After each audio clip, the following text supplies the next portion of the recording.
It's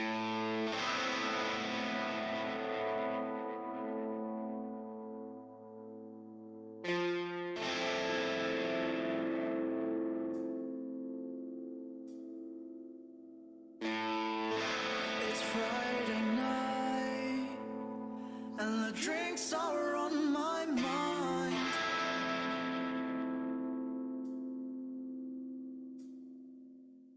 The decision sets in, one that will churn your skin.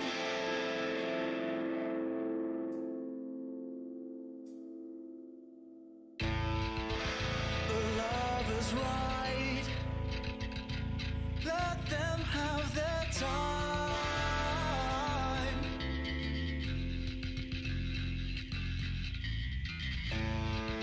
And I have this notion, let's keep these wheels in motion. In motion.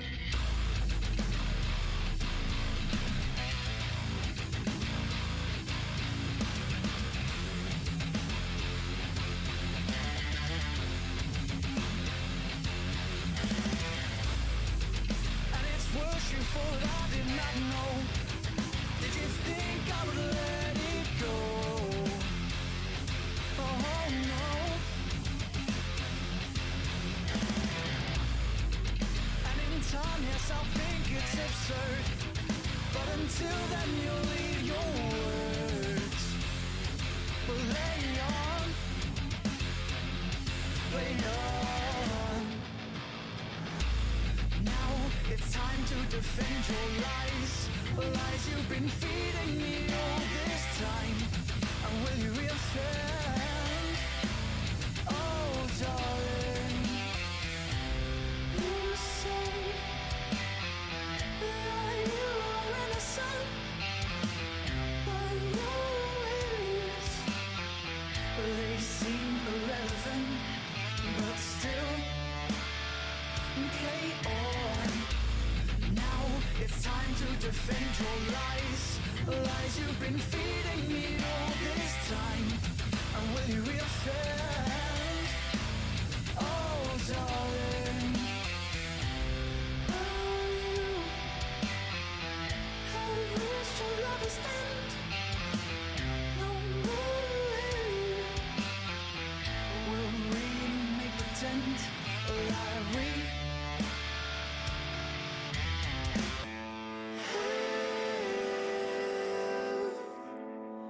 something to fight for. Oh.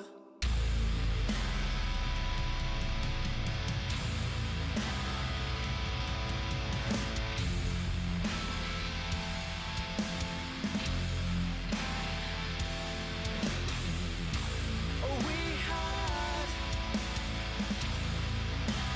nothing to fight for.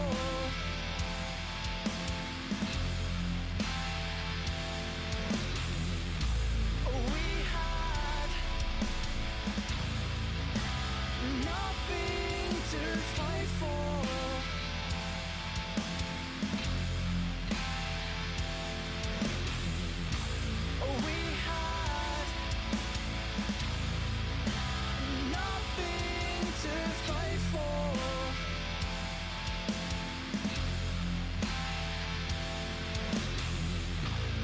We had nothing to fight for.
Good evening, race fans. I'm Pirate here with Black Flag Racing TV.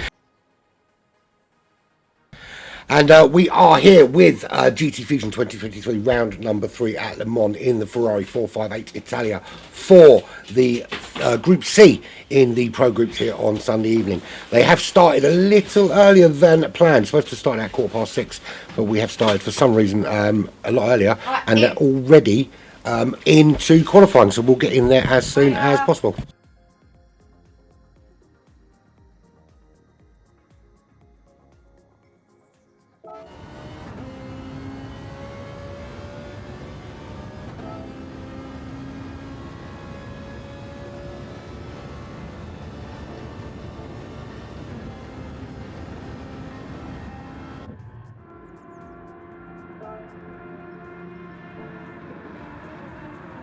Do apologise for arriving late into qualifying. Didn't expect the lobby host to start a full 10 minutes before the race was supposed to, which is why we're coming in with qualifying. We're just 6 minutes into qualifying, so we started actually about 10 minutes early. As it stands at the moment, they're on their first hot lap, so we haven't missed very much because it is such a long racetrack. Nearly 4 minutes for a lap around here. You will find that actually we won't get many opportunities to put in a hot lap, probably just 2 cracks at the whip. And you'll note that in fact I'll note that quite a number of them are running the medium compound tyre here for qualifying rather than the soft, and that's because the tyre wear is incredibly high for this round number 3 here at Le Mans. The 458 Italia.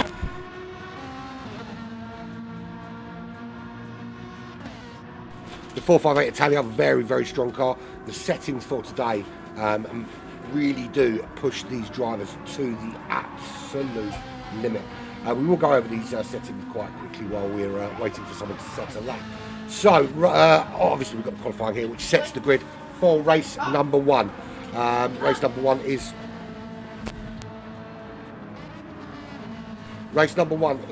obviously set from qualifying as they're doing now. Weather is SO1, but it is at sunrise, so there are going to be some light issues, particularly through the Mulsanne Straight and the sort of back end through the woods and that kind of thing. Grid start, of course, fastest first. Tuning is it's BOP with tuning. There's tuning prohibited, but that's not actually the case. There is a number of tuning options there. Slipstream strength, real damage is off, but visible damage is off, but heavy damage is switched on. Tyre rate is a very high, times 14, which is why every driver out there qualifying at the moment is using the medium compound tyre to get that qualifying session done.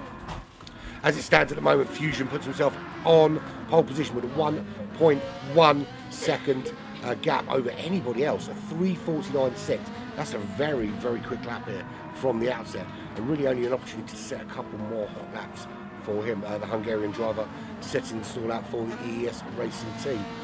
Magma coming and joining him on that front row, the Italian driver with a 3:50.8, just 0.1 of a second quicker than the lead Greek driver from GTGC, Kulinen, who's just found himself dropped down onto, still on the second row, but into 4th place, as Jackal puts in an incredibly quick 3:49.5 for GTGC. So he's the current lead Greek driver in this Ferrari 458. And as he's just starting the lap, we'll do a little run through. So you come here, you come through, up through the Dunlop curve, which is here, through the S's, which bring you down to the Mulsanne Straight. Tetra Rouge is your right-hander here. Little bit of a drop down in power, a little bit wider. He might find himself picking up a penalty. You've got to be so careful on the exit there to get on through the power, and this is where you really need it. You can see there, he did pick up a 1 second penalty for going a little bit wide through Tetra Rouge. So head down to Mulsanne. You're sticking to this left-hand side because the first chicane comes up upon you for turns 11, 10, 11 and 12 very quickly. You're looking for that 150 metre ball. That's when you're going to start to brake, get turned in. You want to clip that first apex, clip that second apex, and get the car straight as quickly as possible for the power as you head down the Mulsanne yet again for another long run down now.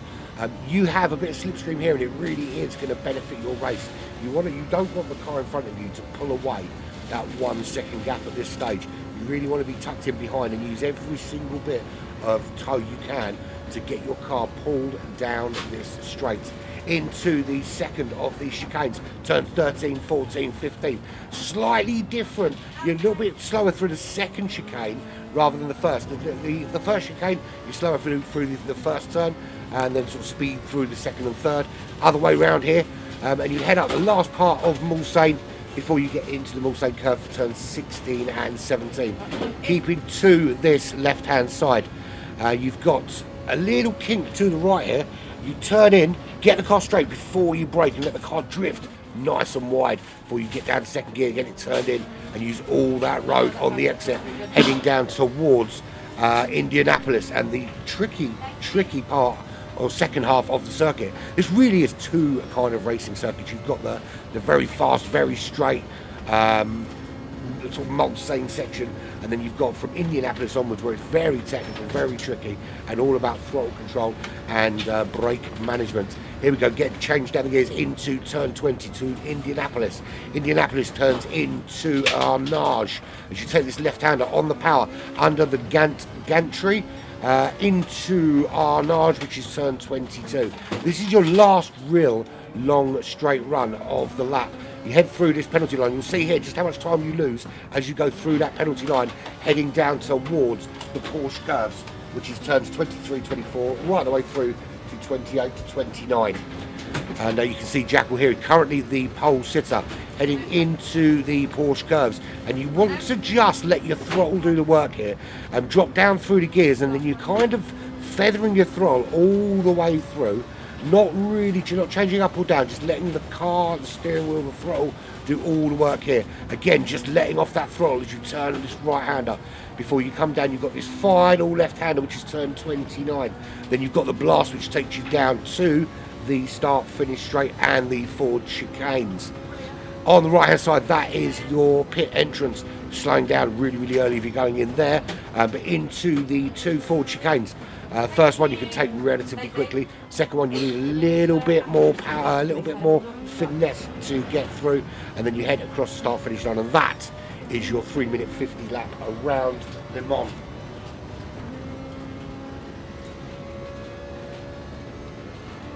And I apologise for all the noise in the background. We had shopping due. Had the race started on time, we wouldn't have had all this carnage in the background because it would have been done and dusted. But unfortunately, the lobby started earlier than planned, so we didn't have the silence we required at the beginning. But hopefully, we should be all quiet now and not have too many problems. But there we go. So Jackal is still your pole sitter with a 3:49.5, unbeaten as yet.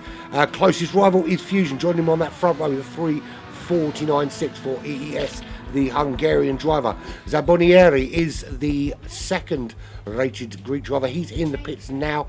He is just 3.5 tenths behind Fusion on row 2, with his teammate and compatriot Kulin 7 tenths slower than him with a 3:50.7 in 4th place. Just 8 hundredths of a second behind them, the Italian driver Magma for CBR. He is currently on row 3, and he's got EES's Yen for company, just 2 tenths slower than him. And I do love that EES livery, very, very cool. EES is currently one of the leading teams in this GT Fusion Pro class at the moment. Artikau from Germany, he is that Germany or is that, that's not Germany, that's Denmark, not Denmark, Belgium, apologise. 3.5 tenths behind Yen on row 4, and he's got Chilibas from GTGC for company, but he's 4.5 seconds slow, 4.5 seconds slower. Surely he's got a little bit more in the tank than that. His best lap so far, 3:55.9.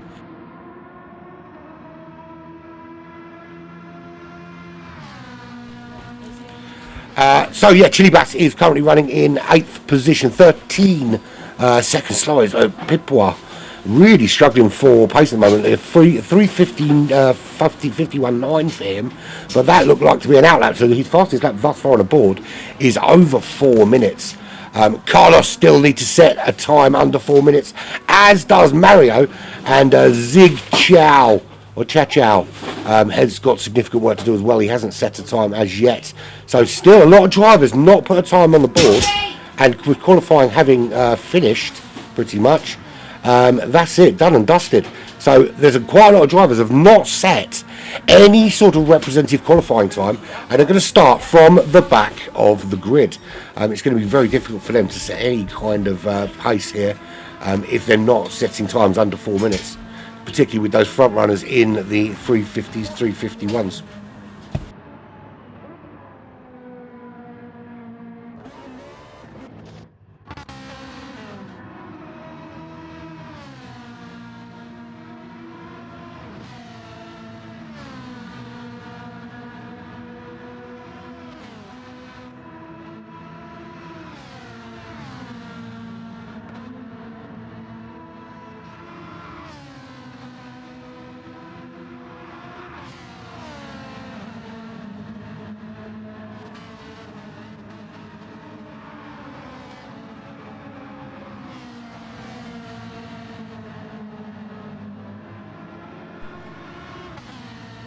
So all the cars just finishing up their qualifying lap. Jackal currently sitting on pole, unchallenged with his 3:49.5. No one else has gone sub 3 minutes 50 at the moment.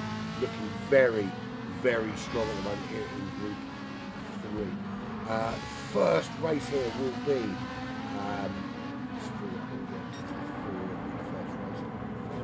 it is just 3 laps around here, and that will set the grid as a reverse grid for race number 2. Race number 2 will be a longer race, of course. Very interesting to see. It's a 7-lap up.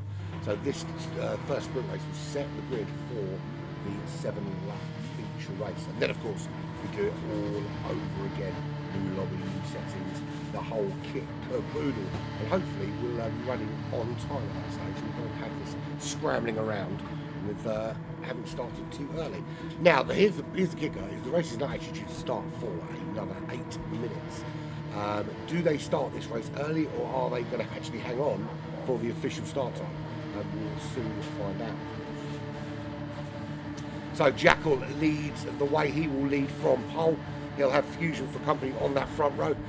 Then we've got, we've got a lot of GTGC drivers in this group as it is. There'll be Zabonieri, Carlos, Kulinen, all Greek drivers. They're all on row 2 and row 3. Then we've got Magma from CBR joining Kulinen on row 3. Row 4 will be Yen and Artical. Pippo and Mario on row 5. Chilibas and Sig Chechao. We should have called him Sig, I think. On row 6. There's your 12 runners for this Group 3, Round 3, Group 3 Pro Division here in GTfusiOn. There we go. That's your qualifying done for the time being. So essentially now we move on to the race. Quick opportunity while they are here. This is stuff we would have done beforehand, but of course you couldn't because, well, you know what. That's how the pro category looks at the moment. EES and GTGC, both very well represented in this group, currently lead the rankings in this team competition.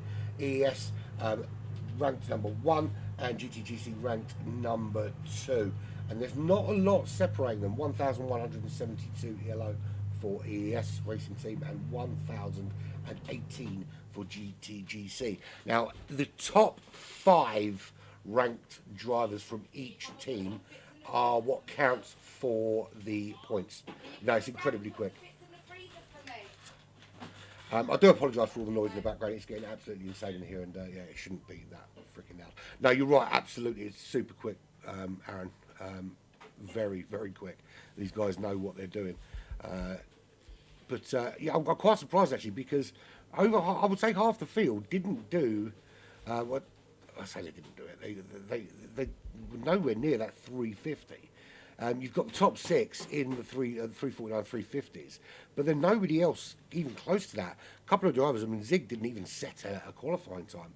He's just going to sit out there from the back. Now, I wonder if that's a ploy to give himself a much better starting position in that feature race. Be interesting to see if that was what he planned.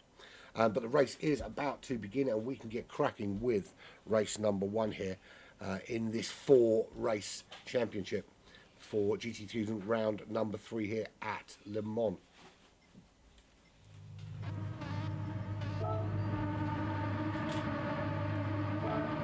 Healy, you need to fix this thing where we have to keep changing this every single time. It's utterly ridiculous. So Jackal will lead them out. We will see the lights coming on. 5 lights and then we'll be away. That's 1, that's 2, that's 3. 4th light, 5th light. When they go out, we will be away. What would be like in turn 1? Are we going to have any sort of carnage in turn 1? Is there going to be any pushing or shoving? But bear in mind, it's dark out there as well, so limited visibility. Not so bad this side of the track, but certainly when you get out into the back end, there can be issues with visibility. You just need to have your wits about you.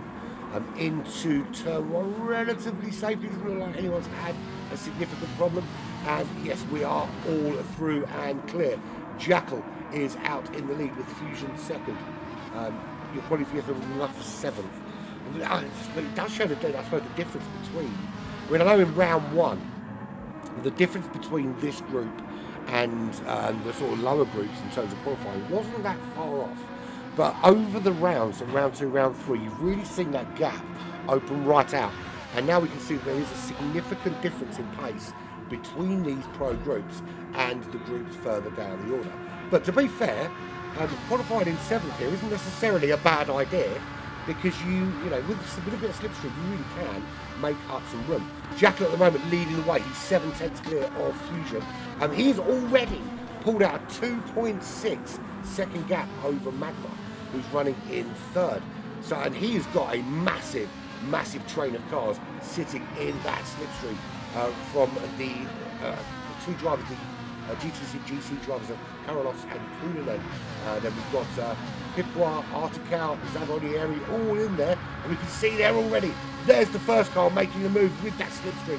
See just how strong it is. It does have a penalty on board. But listen, they're all using each other to get further and further up the road. What they don't want to do, and what they need to do at this stage, is not be overtaken, but actually you help each other up the road. A little bit of bump drafting, get each other up the road, try and close that 3.2 seconds on those front 2. Don't let them pull this gap away, because they're going to disappear and they're going to be uncatchable. You need to really help each other out here, and a little shove there will see an absolute stonky move. But that's not the case. Everyone's just out for themselves. They know that that gap's too big, but no one seems to be doing anything to work together to make a difference. As we see Magma going very, very wide into the turn there at the end of that really, really long straight. That's cost him significant places. So as it stands, Jackal and Fusion side by side as they head up towards Indianapolis for the first time. And it is a drag race between these two. A little bit of a gap back to Kulinen, the gap 3.5 seconds already. Fusion can't quite get past Jackal out in the lead. Jackal showed incredible pace in qualifying. In fact, the pair of these did showed incredible pace in qualifying. So we've got the EES driver Fusion and GTGC's Jackal out in the lead. 3 seconds is the gap back to the 2 GTGC drivers of Kulinen and Carlos. Pipois is up into 5th place. He's not, he's up into 4th. You can see him make a great little move here to get himself up into 4th place. So here we see they come down into the corner here. And just under braking, he makes a really, really clever move up the inside. And just with other cars going wide, you can see him make that move and up into 4th place quite comfortably. So he's up into 4th. Magma has recovered somewhat and he's up into 5th.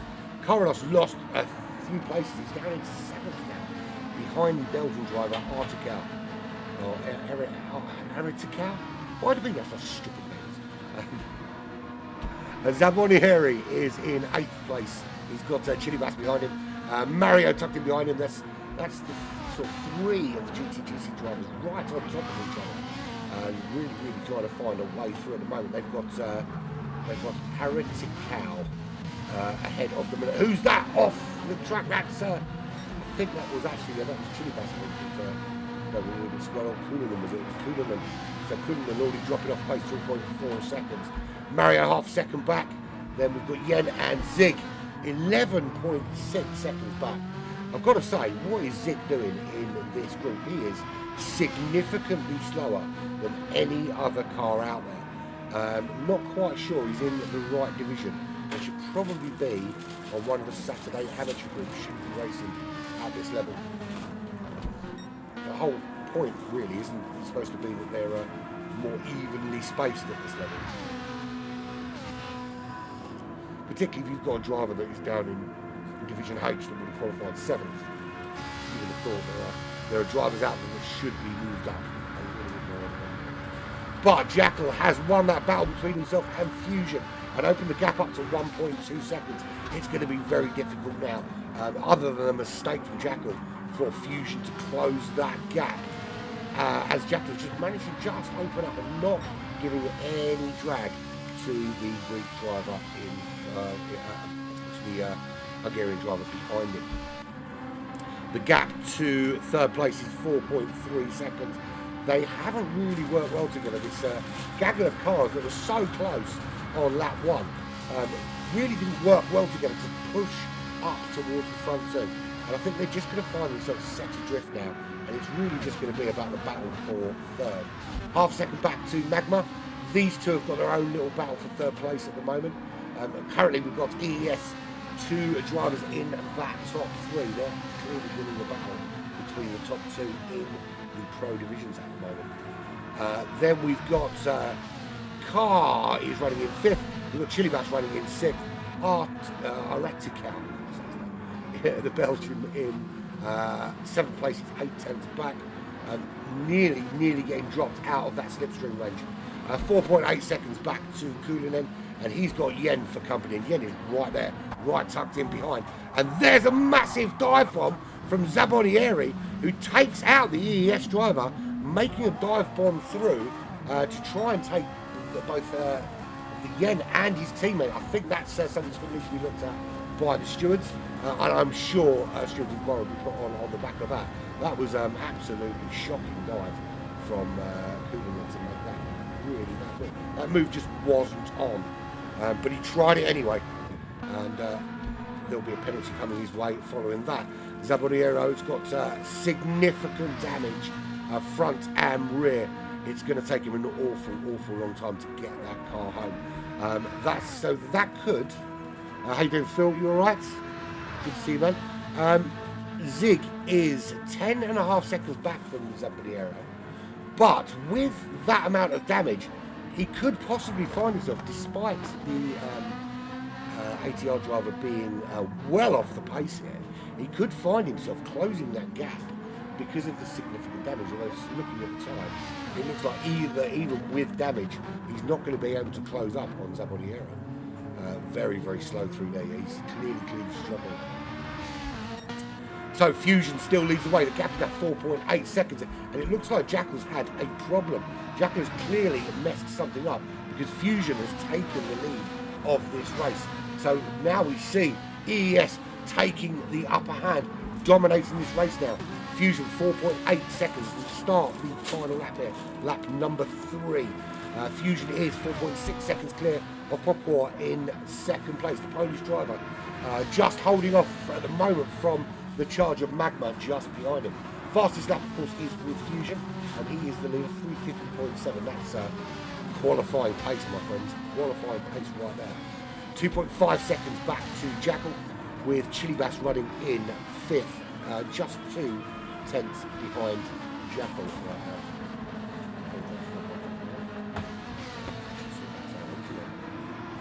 I'm going to turn the cars down because they're quite loud. Chilibas is running in 5th place.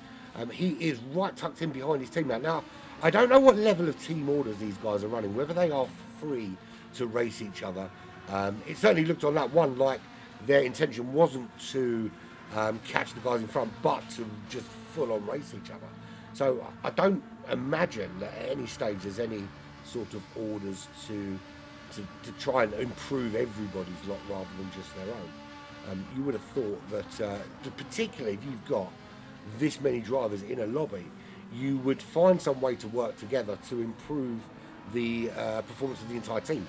But it doesn't seem to be the way from GTGC, particularly with some of the dive bombing we've seen thus far. The GTB driver from Belgium, he is 8/10 back from that gaggle of the Greek Gran Turismo Greek drivers. Kulinen is in 8th place. We saw him make I was going to say a smart dive. There's nothing smart about it. It was an insane dive, but he's holding on in 8th place, 3.6 back to Yen, who lost out when that dive was made. Mario is down in 10th place. He's 45 seconds unclear of Zaboniero, who has repaired the damage to his car, which is why he's so far back. Zig, it looks to me, has rage quit in a quiet way, so has decided not to continue with this race. And you know, I've made my feelings clear about rage quitting in the past, and I'm not going to do it again. It's, you know, whether you're hiding in the pits or not, you know, you turn me out to race, just get on with racing. If you're last, you're last. It is what it is. But yeah, he's significantly off the pace here. But there, it looks like this is going to be your winner of race number 1, unless, of course, he makes a mistake.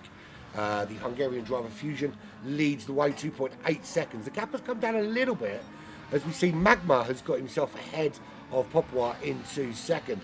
Now, Magma's showing incredible pace here today, and using that slipstream to a great advantage, but he's under significant pressure from the Polish EES driver at the moment, who is doing everything he can to stay tucked in under the back wing of that Ferrari 458, trying to find a way through as they head up into the very tricky Porsche curve section of this racetrack.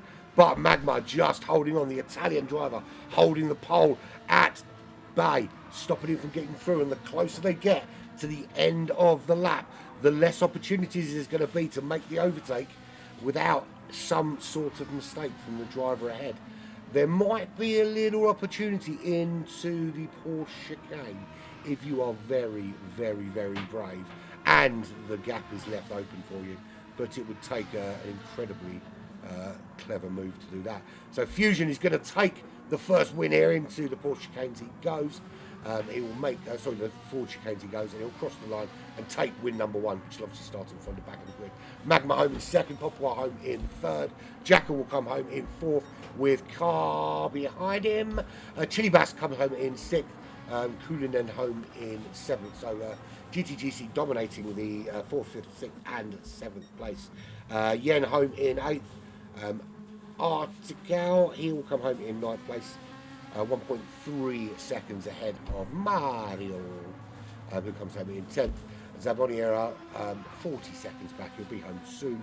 He will take 11th place, and Zig didn't finish the race, and therefore it will remain unclassified for these purposes.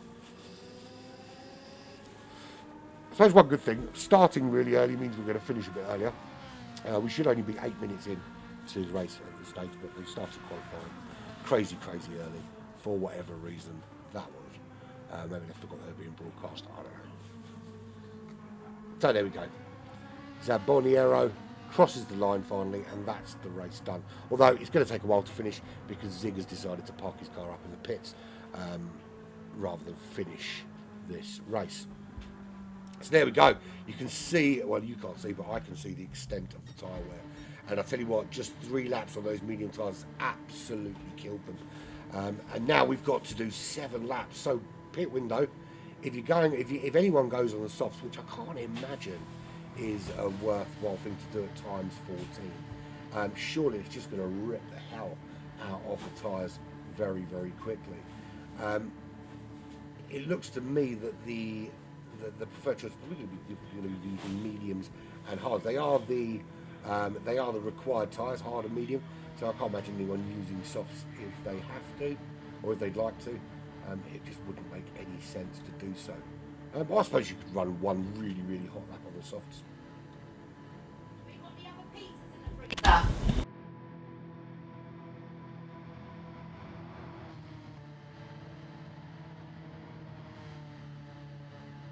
And a bag of chips.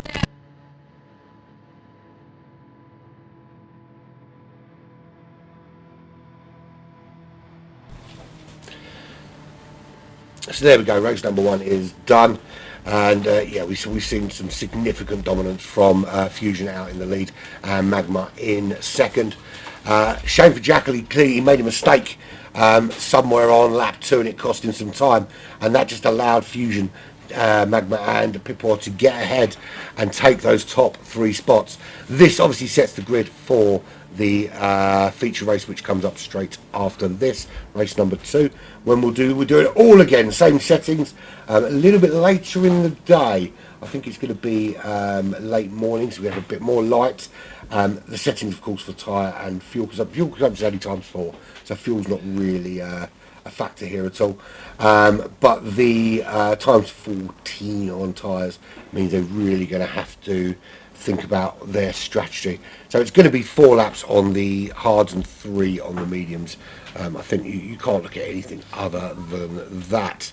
So there we go, that's that done and dusted, and we move on to the feature race, which comes up next.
Still waiting for the new lobby to be open. I've been very critical about this from the start, and I think it's an absolutely ridiculous way of doing things. It's completely unnecessary to start a brand new lobby for every single race. Completely unnecessary. If there's a problem with lobby stability, that would show up in the first race. If there's no problem with lobby stability, just reset the room with the new settings and go from there. Because what's happening now is, look, he's clearly not got the settings saved, so we've got to wait while he completely resets the entire room. It's totally unnecessary, and I think that's something that really needs to be updated going forward, and that definitely needs to be changed, because they're a professional outfit like GTfusiOn, you would have thought would have moved with the times in terms of lobby setups and that kind of thing, and not have these big gaps in between each lobby, or at least have hosts that are capable of doing it. I mean, a lot of lobby hosts further down know this and don't feel the need to set brand new lobbies each time, even if you do it like for every 2 races or something. But we've got a very big gap here, so clearly the lobby's not been saved. Finally, the room is open. But yes, it's far too big a gap in between races. It's totally unnecessary to do it, because you're asking for more things to go wrong. If you've got an already stable lobby, use that already stable lobby, because you don't need to worry about opening a new one. If the lobby you're in already works, you just reset your settings, job done. It's simple as. Really, really easy to do. And it makes the flow much better and ensures everybody gets in. But, people like to do things differently, and that's one of the things that these guys like to do incredibly differently. So there we go, race number 1 done and dusted, and we'll reverse the grid for this feature race of 7 laps. It's going to be late morning, so we're going to have a bit, certainly better weather forecast, a better track conditions. The track's going to be a little bit warmer. They're going to be using the medium and the hard compound tyre for this 7-lap feature race. Expecting to see the lap times to be pretty similar to that in the first race, so somewhere around the 350s for the lead pack. At the moment, it's very difficult, even though they're going to be starting at the back of the pack, it's very difficult to look past Magma, Jackal, those guys, very, very quick, very, very dominant. Fusion as well, of course, winning that last race. Popwire as well. I mean, he's a very, very quick driver. These guys clearly are the ones going to be dominating here. The other thing we've got to look at is whether those guys further back can find any sort of additional pace, or can they start working together? That's the key for me. We've got 6 GTGC or 7 GTGC drivers in this lobby. 6 drivers in this lobby. Now, you would have thought that they'd be talking to each other. So the key here is to work together to close the gap on the front runners, and don't let a couple of cars disappear off at the end of lap 1, 2.5, 3 seconds up the road. Bump drafts each other. You've got these really long straights at the Mulsanne, and then the run down to Indianapolis. Bump draft the cars around you. Work together to get you all up there. Then you can worry about racing each other in the last couple of laps. But if you're going to already let yourself just drop out of contention and not use the people around you, then you're never going to challenge for the top 1 and 2. And then essentially everybody else is fighting for 3rd place, which you don't want to see. You don't want to see 1 or 2 cars absolutely dominating this race from the outset and staying there. Because at the moment, the only thing that has changed the outcome has been mistakes. So you really want to see these guys, and I'm hoping they can. I'm hoping we start to see some of these teammates working together in unison, giving each other a little bit of slipstream, knocking each other up the road a little bit, just to try and keep up with the cars out in front. Now, we are going to have, obviously, the faster cars moving forward, trying to make their way from the back, as we just discovered the host doesn't even have the settings for the room. Yeah, fully professional outfit, isn't it?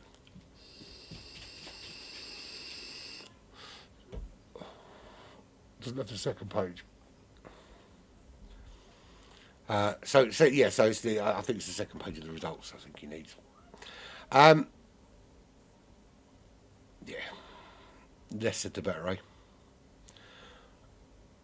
So as I was saying, it really you've got to have these guys working together to do something here, to help each other up the road. That's the only way that you're going to see anyone challenging the faster drivers. I wouldn't be surprised if by the end of lap 1 we're going to see drivers like Fusion, like Magma, like Popwire, like Chilibas and Color, and make their way through the order and push themselves up towards the front too. There does seem to be a bit of a disparity in terms of pace between the sort of front 6 and everybody else in this Division 3. There's no real surefire way of addressing that, of course, because you have to have X amount of people in a lobby, and you have to kind of have some sort of arbitrary rule by where they end up in that lobby. It just seems to me that there is we're starting to see the gap open up between the different qualities of driver, and it's hard. Yeah, and obviously the way it's set up, you can't really push too hard because of the tyres situation, because the tyres are on such a high wear. Your concern is less about racing and actually more about tyre conservation. That's the primary aim. Is you're kind of hoping you can look after your tyres a little bit better than the other guy, and that they make a mistake. That's kind of what you're relying on. And for me, that's not really racing.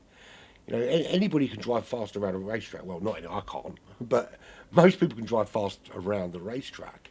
But can you do it with while saving fuel and saving tyres? Of course, that puts a different entity onto it. But when your primary and real only concern is looking after tyres and not your pace, that starts to change the dynamic of a race a little bit for me and takes the fun out of it.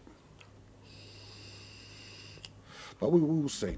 So just waiting for the lobby to get set up, and I do apologise for the delay. It does make sense actually that they started early now, because it seems to me there's going to be a really big delay in between the races, and unfortunately I don't have some flashy set with 2 or 3 different commentators to be talking about the previous race. It is what it is.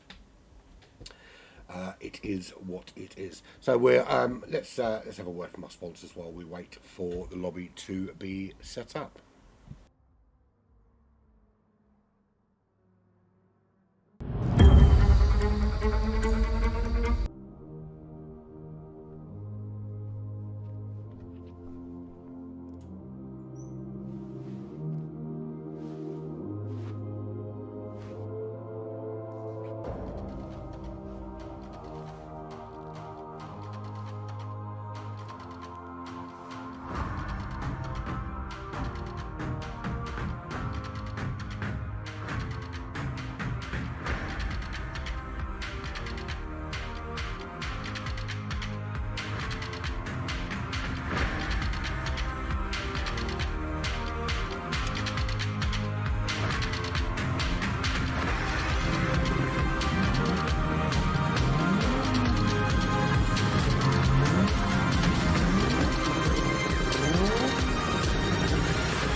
It's lucky, really, we've got sponsored videos, otherwise you'd be listening to me waffle for about 20 minutes in between races. And yeah, I'm not in the mood for shouting and screaming. Right, we are finally getting underway. About time 2. So 7 laps.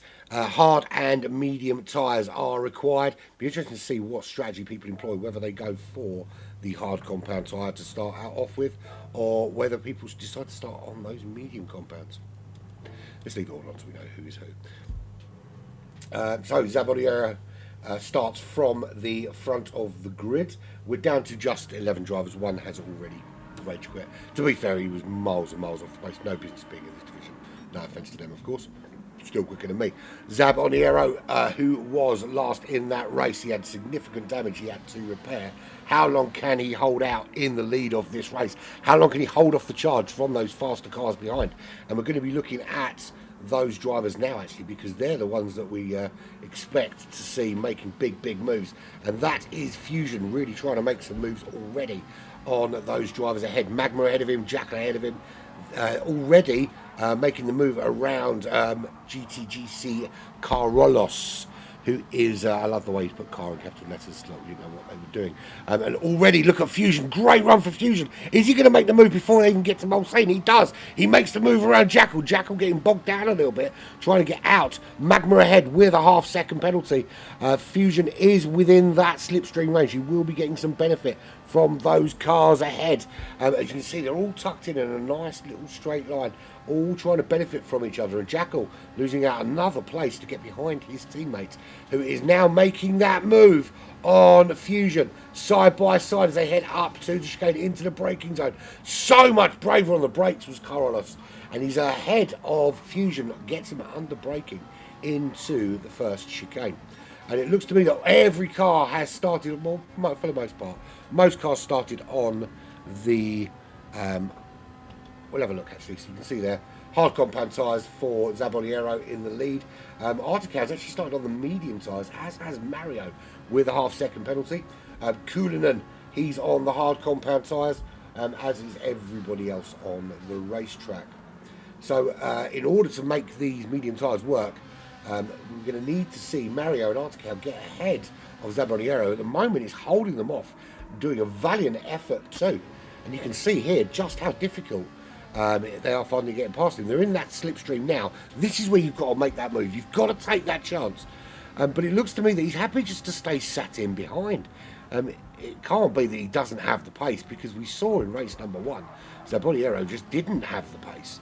And he is, but at the moment he's out in the lead and holding off the charge of the Belgian driver, who at the moment is sandwiched firmly between all the Greek drivers. Mario is going to serve his penalty very, very shortly, and you'll see him drop down the order when he serves that penalty in just a few corners time now, as they come round and out of the Indianapolis section down towards the Porsche curves. We'll see him serve that penalty, and it'll be all change up there. So into Indianapolis and then Arnage we go, and then we'll see the penalty being served, and there we go, there's the penalty being served, and we'll see the move being made. There we go, Kulinen makes that move, Mario dropping down to 4th position. Popois is already up to 5th, he's making his move through the order. He makes that move on Mario, and that was a very, very easy move to make as well. Didn't really find any real resistance, as you see him just follows him in that slipstream, and really tucked in behind Mario. And obviously Mario, lacking a bit of pace, having served that penalty, can't hold off Popois, who just dives up the inside and gets that overtake done before they go into those Porsche curves. But it looked like Mario was trying to come back at him, but hasn't been able to make that move. So at the moment we've got Greece from Belgium, from Greece, from Poland, from Greece. 3 Greek drivers in that top 5. Yen from Poland in 6th place. We've got Fusion from Hungary. He's running in 7th. He was the winner last time out from EES. He is half second up from the Italian driver Magma. And then we've got Chilibas and Carolus and Jackal, all Greek drivers, all GTGC, all at the back of the pack as a sort of 9, 10, 11 at the moment. Now this is where I talk about teamwork. These guys really do need to work together to make moves on those guys further up, because ahead of them they've got there's a Fusion from ES in 6th, and Mario makes the move. Popois makes the move. Kuninen's still up there, but Zaboniero is still holding on in the lead of this race, and despite having softer tyres behind, not being able to capitalise on it, despite the fact that they've got that better grip and the better torque coming out of the corners. So can he make a move this time? Again, we can see him tucked in that slipstream, but he doesn't seem to be interested in making that move. The problem being, of course, that they're going to have to pit a lap earlier than those running on those hard compound tyres, and almost going into the back of him there, very, very close. They're going to be on the hard compound tyres when everybody else is on the medium compounds, and they could very much find themselves in big, big trouble. So surely the aim here has got to be to create a bit of a gap. Give yourself a bit of a lead going into the second half of this race. We're on lap 2 of 7. We're here at Le Mans, Circuit de la Sarthe in France. This is the GT Fusion round number 3. We're in the Ferrari Italia 458. Very iconic, very, very iconic motor car on an incredibly iconic racetrack. But at the moment, these guys are flying around with a significant pace. Still the Belgian cannot find a way through, cannot find a way to get those medium tyres into the lead of this race. Just still stuck in there behind the hard tyre runner, that is Zaboniero. Don't think fuel is, times for fuel's not going to be an issue in this race. You have to look, I mean, you have to watch it a little bit and manage it a little bit, but it's not really the significant overriding factor.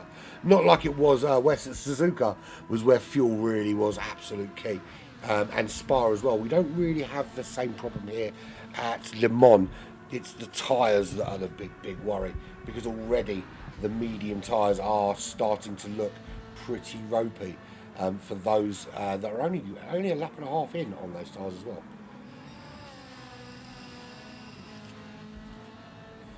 Which explains why nobody uses soft compound tyres, because you just weren't going to get 2 decent laps out of them. I should have checked that already before I started commenting. So, here we go. There's your top 3. It is Zaboniero from Greece. 3/10 still ahead of Artical from Belgium. Kulinen running in 3rd place, also from Greece. We've got Popois from Poland in 4th place. Mario in 5th from Greece. Magma just ahead in the Italian cars. He's ahead of, there's a mistake there, who has gone mental. Mario, big problem for Mario. Can we see what happened to him and where he lost it? Because 1 minute he was up the field, and there we go. You can see there into the Porsche curves. He gets it all kind of wrong. And I'm afraid to say, Mario, you can't park that there, mate. No, you can't. So he finds himself all kinds of squirrely and all kinds of out of contention now. 4.5 seconds back. 1 mistake, that's all it takes to take you out of the running. Kulinen gets himself up into 2nd. Are we going to see that? I mean, Artical, despite being on those mediums, has not capitalised at all. No one really seems to have had any kind of benefit to the 2 running on the mediums. They haven't seemed to have any kind of benefit by being on them. Mario there back in 11th place, he was on the mediums of course. And Artical there in 4th, he's on the medium compound tyres. And neither of them really have found any significant benefit of being on those medium tyres early. So clearly there's no real benefit at all to those softer compound.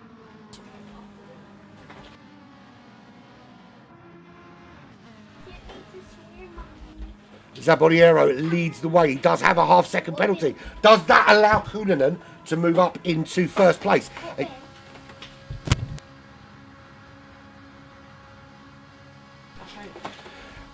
Kulinen is trying to make a move on Zaboniero. He's got that penalty. When he serves that penalty, that's going to allow Kulinen actually, and it's going to benefit him in quite some way, because Popois in 3rd also carrying a 1/2 second penalty, which is going to put them in significant trouble and allow Kulinen to drift on through and take a little bit of a lead. Now, if he can create a little bit of a gap that doesn't have cars in his slipstream, he's going to be in a very good position when he dives into the pits and puts on those medium compound tyres for the 2nd stint of the race. Zaboniero with another 2nd on top of that penalty. That's incredibly costly for him now. His teammate is really going to benefit from this as they come round now. They've got a couple more corners before he's going to serve it, but it looks at the moment like Kulinen's going to make this move long before the penalty gets served. He's really getting a great tow from his teammate out in the lead and just starting to show some great pace. I fully expected to see Magma and Fusion and those guys that were very strong in race number 1 be pushing their way through, but at the moment Fusion back in 5th, Magma in 6th. The best out of the top 3 last time is Popois, who's currently running in 3rd. The back of his car very squirrely coming through there. Very nearly saw a bit of Popois in the wall, but he does get away with it and stays in 3rd. So here we go. Kulinen already making the move on Zaboniero, who is not going to hold him off by the looks of things before he serves that penalty. He's making the move on his teammate, and the move is done. That was very easy around the outside as well. No right to be making the move there. I do wonder if that was an orchestrated teammate move, just to allow his... and again, you see Popois really struggling with the back end of that car coming out of every corner almost. So, but it looks to me like Kulinen was given the sort of green light to go, knowing that the penalties were going to be served, because look how big this gap is. All of a sudden, that gap's gone right out. It's opened right out to 2.9, nearly 3 seconds. as we move into the latter stages of lap 3 of 7.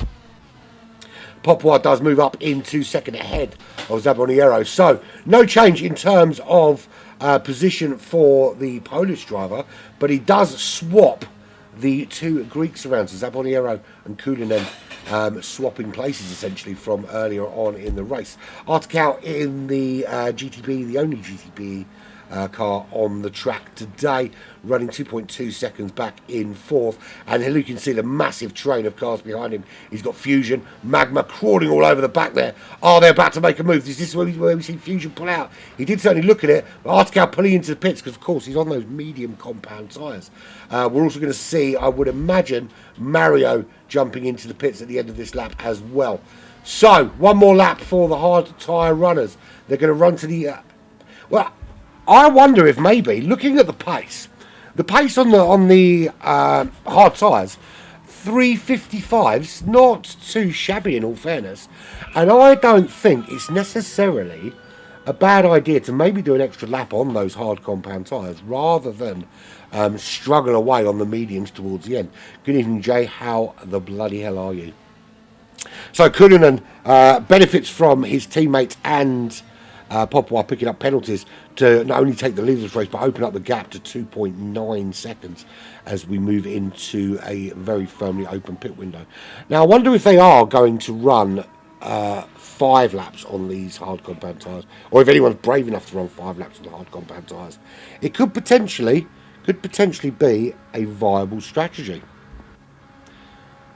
The biggest benefit being that you can really push on the medium tyres without worrying so much about that incredibly high tyre wear. Zaboniero in 3rd. Magma is up into 4th. He's got ahead of Fusion. He's got some damage on the front there though, which is going to make that car just a little bit harder to drive, particularly with how on the edge these cars have been tuned. There is Fusion, the winner of race number 1. He's making the moves. He's got the slipstream, which will drag him along. Side by side he is with Magma. There's a drag race down to this chicane. And at the moment, Fusion, with that inside line, might just have the edge if he can do it under braking. And they both brake at a very similar time, but Fusion just enough gets ahead and secures and keeps 4th place. Magma dropping down back behind Fusion into 5th. Part of that long train. There's Chilibas. Behind him is Yen, who's really tucked in close behind the back of Chilibas. Would ideally like to make the move now because he's going to lose a couple of places when he serves that penalty. He's certainly going to lose at least one to Jackal, maybe even lose to Korolos as well, depending on how close Korolos can get in the next couple of corners. Artikau, that's where he comes out of the pits. And Mario as well in 11th place. So then we've got... quite some gap, 33 seconds to Korolos, 19 seconds back to Mario. Those two, of course, now will run to the end of this race. There we go, Kulinen out in front. The gap has come down a little bit. It was almost 3 seconds. Popoir starting to show some great pace. He's a very quick driver, Popoir. And you can't count him out at any stage of the race. He was in the top 3 first time out. He seems to have improved the best out of those that finished in the top 3. Fusion now up to 3rd. Magma up to 4th. So it looks like we've had a problem to Jackal. Jackal seems to have been struggling a little bit. His initial early pace in that first race just hasn't seemed to be able to maintain that longevity throughout this feature race here. And he's finding himself down in 6th. And at the moment, is he struggling to stick with Chilibas? Certainly looks that way.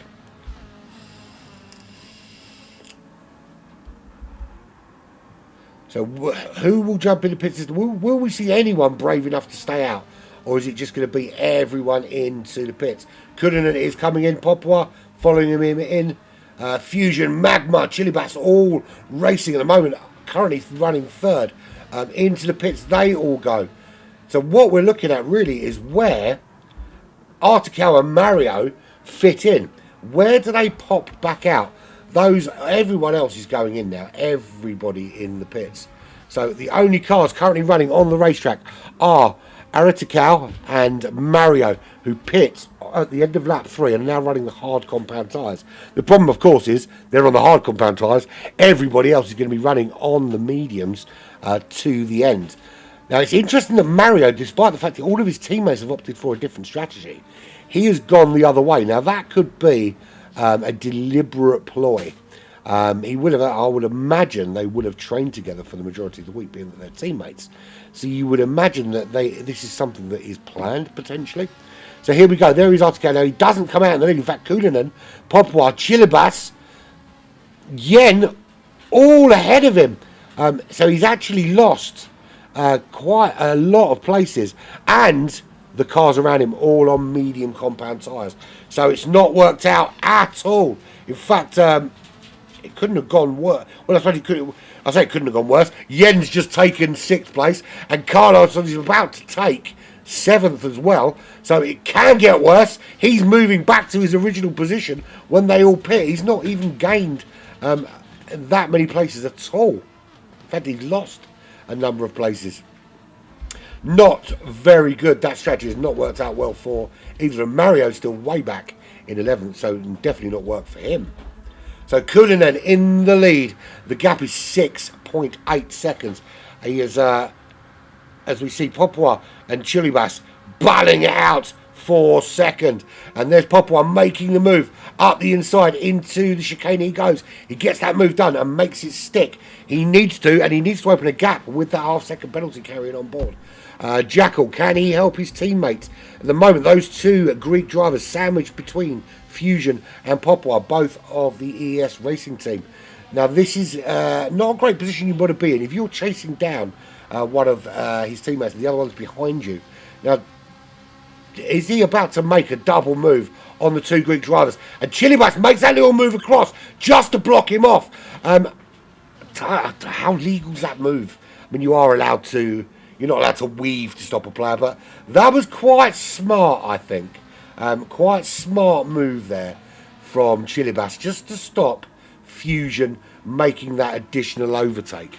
We saw there him go past Chilibas' teammate Jackal with relative ease, and he would have quite easily blasted past Chilibas as well had he not kind of cut across and blocked off that path.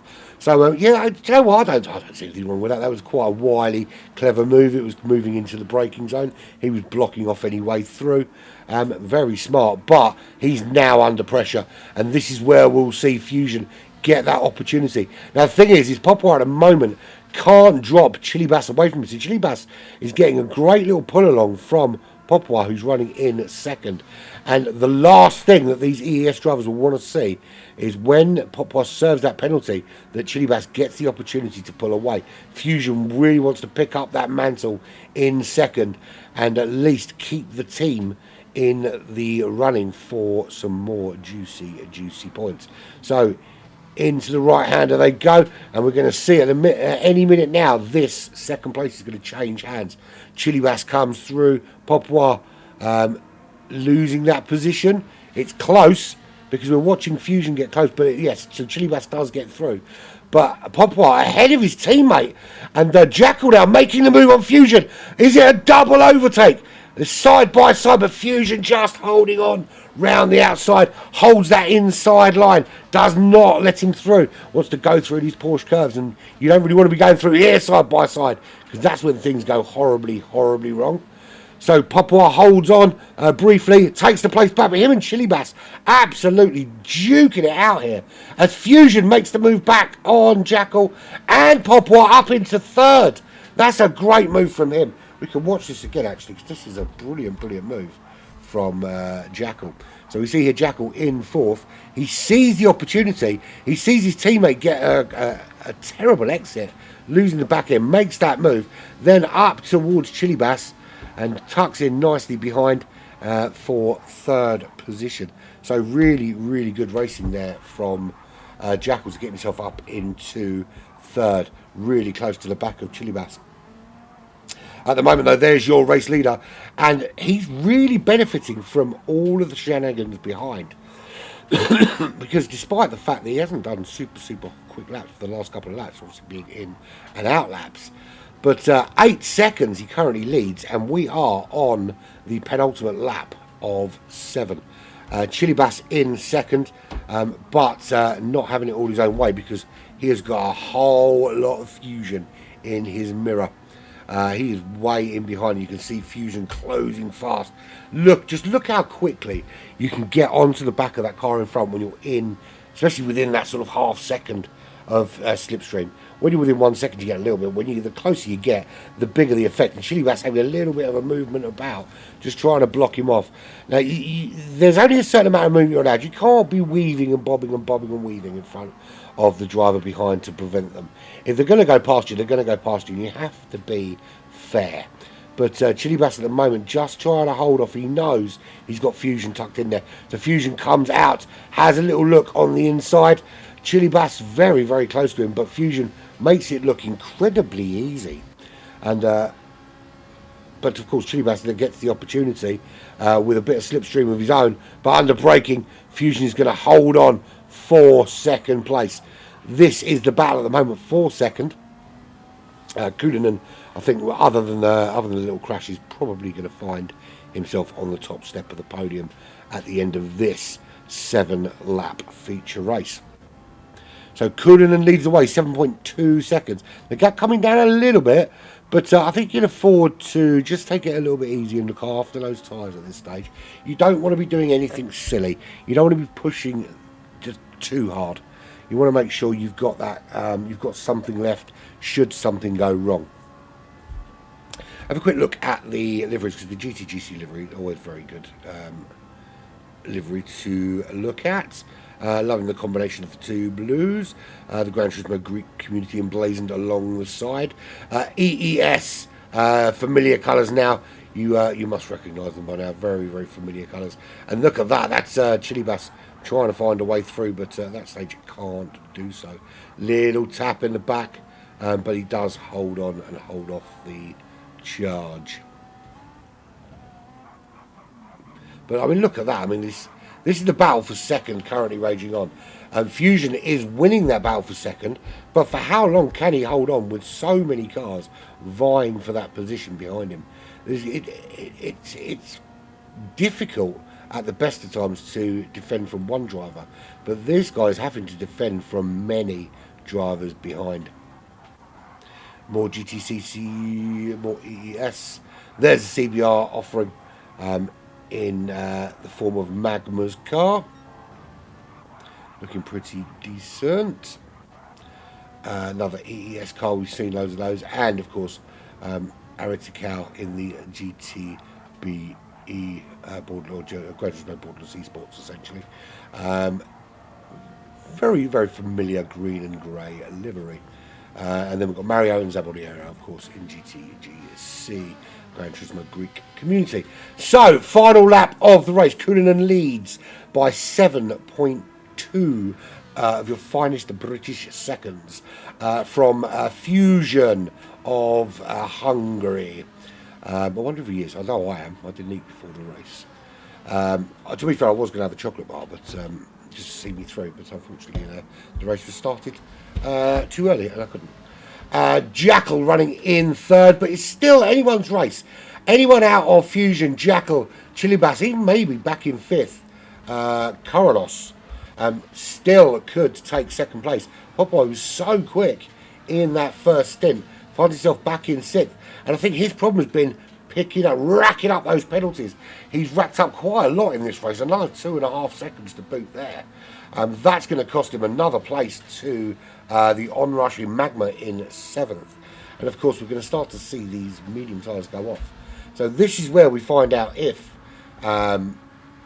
anyone that started on the hard compound tyres gets any benefit now. Sorry, on the medium tyres gets any benefit now. As Jackal moving up into second, Fusion just behind, Chili Bass still back in third. So Fusion losing a place to Jackal, who's now up into second place.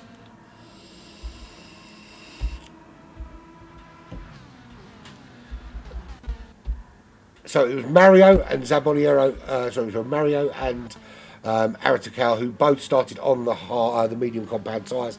They're not running any better than 9th or 10th. Zaboliero, significant damage again.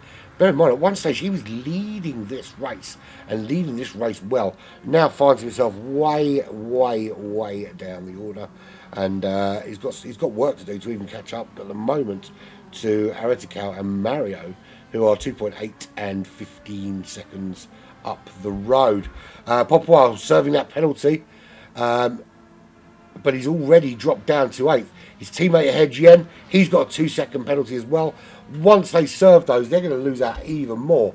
As we can see, Magma and who's that? It's just had a problem. Looks like Carlos has had a massive off at the end of the straight there into the corner. So he's made the move up the inside of Magma, and they have a coming together, and actually did right. So the two questions here: was there enough room for Carlos to get through? I say there was. I wonder if I can see it. We've seen it again. I mean, to be fair, I think that's worth looking at by the stewards, because the gap was open, and absolutely, for me, they were side by side coming into the corner, and Magma probably should have given in the room. Now that looked to me like a coming together, so I think that's something that's going to get looked at after the race, assuming of course that someone puts these tickets in. Oftentimes we don't see them even put in, which for me is ridiculous. We're going to see Yen and Popoir losing out. Not going to lose out any places, but they are going to lose out any chance of catching up to Carlos or Magma or any of those other guys out in front. Carlos now 4.2 seconds back from Magma after that coming together. There is Kulinen, 6.2 seconds. The lead has come down from 8 seconds, but he is still holding on out there in front, and he's going to be joined on the podium, it looks like, by his teammates and compatriots. It's going to be an all-Greek. It's essentially going to be like a Greek national championship on the podium. So Kulinen will cross the line and take the win from Jackal. He'll come home in second for the team, and Chilibus as well. That's a 1, 2, 3 for the GTGC. That's the first time I've seen it in Fusion, but when 6 of your 11 drivers come from the same team, it is a distinct possibility that can happen. Best EES can do is Fusion finishing in 4th. Magma comes home in 5th, although there might be a penalty applied after he's come together with Carlos. Yen in 7th. Pipoir couldn't maintain the pace in the end, comes home in 8th. Aratakal comes home in 9th. Mario, 15 seconds back, he'll come home in 10th position. Not like that, he won't. He needs to get that car out of the wall quickly if he wants to carry on finishing there, because Zaboniero was very close in the end. He did salvage it just as Zaboniero comes home in 11th. Fastest lap goes, of course, to Magma. There we go. Let's have a quick full run. So there we go. There it is confirmed. 3 Greek drivers, all from GTGC, take the 1, 2, 3. And actually, when you look at the fastest lap there for Jackal, 3:52.8, almost 2 seconds faster than his teammate Kulinen, who just found himself out in front and was able just to manage his pace there and stay out in front in the end. But yeah, great finish from those 3.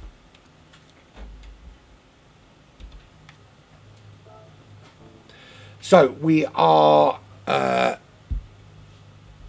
So no, you are not reported. What's that?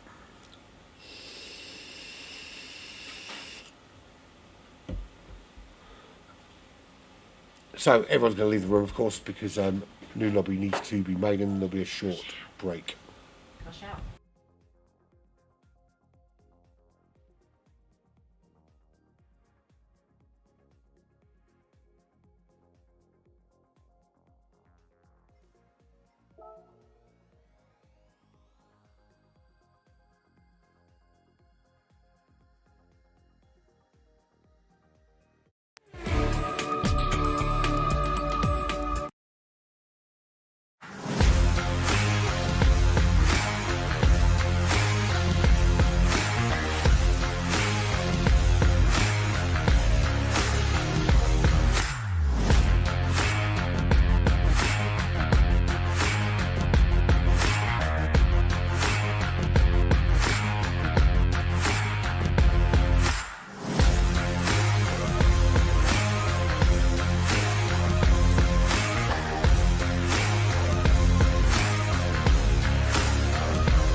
Friday night, and the drinks are on my mind.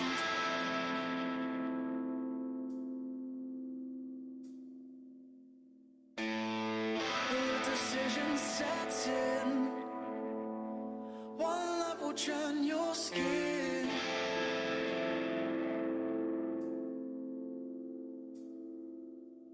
The lovers ride, let them have their time.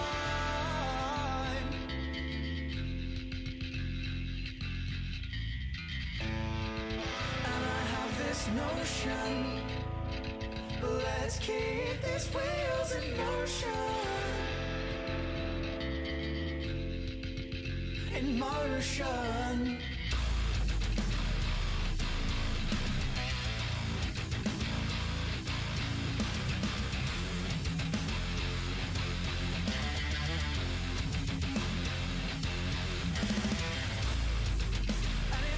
You thought I did not know. Did you think I would let it go? Oh no. And in time, yes, I'll think it's absurd, but until then you'll leave your words. But lay on, lay on. Now it's time to defend your lies, lies you've been feeding me all this time. And will you reoffend? Oh, darling. You say that you are innocent, but your words, they seem irrelevant, but still play on. Now it's time to defend your lies, lies you've been feeding me all this time. And will you reoffend? Oh, darling. Oh, you have reached your lover's end. No more. Will we make pretend like we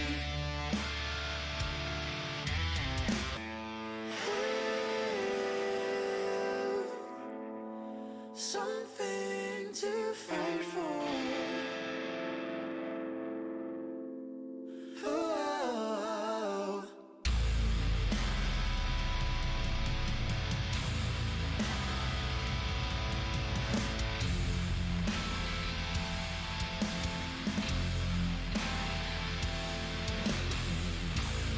We had nothing to fight for.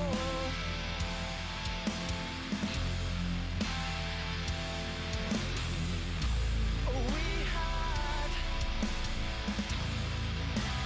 nothing to fight for.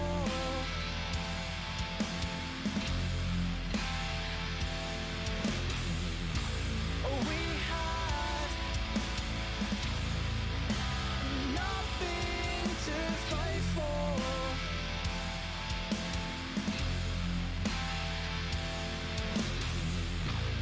We had nothing to fight for.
We return for the second qualifying session of the evening. Apologise for the lack of analysis between the two races. There was far too much background noise going on here for me to have done that, unfortunately, and you to have been able to hear me. So, qualifying starts for the second half here. Same format as first time out, 15 minutes of qualifying. That will set the grid for the 3-lap sprint race, which will then set the reverse grid for the 7-lap feature following. Looking for similar performances from GTGC. They managed to get the 1, 2, 3 after the last feature race. Remember, it's the best 3 results that count. The top 5 performing drivers from each team, their points are the ones that register for the overall team points. With the 1, 2, 3 from GTGC in that last race, that's really going to add to their points haul for this round 3. And at the moment, them and EES are absolutely dominating in this pro class at the moment, sitting 1 and 2. So the battle between them really, really raging on. And at the moment, everyone out on track, getting their outlap out of the way. Should be able to squeeze in 2, maybe 3 decent qualifying laps on these medium compound tyres. They don't give you much more than that in terms of performance. So they're going to be looking at, for this first outlap, really, really not leaning on the tyres, looking after them, just getting in temperature into the grippy part of those tyres to make sure they've got something to give when they come onto the first hot lap. Qualifying for the first half was in the sub 3-minute 50s, expecting to see 3:49s again from the faster runners.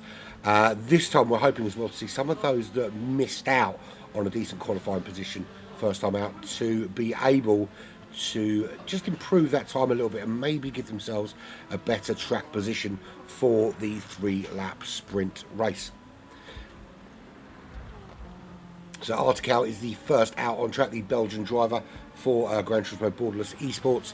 He is leading them out, so he will set the first hot lap, of course. Whether he can hold on in there, he hasn't been among the big hitters so far in this race.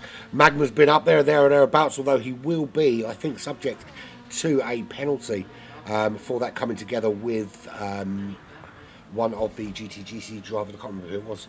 He had a coming together with in that last race, but he will definitely be subject to a penalty for that.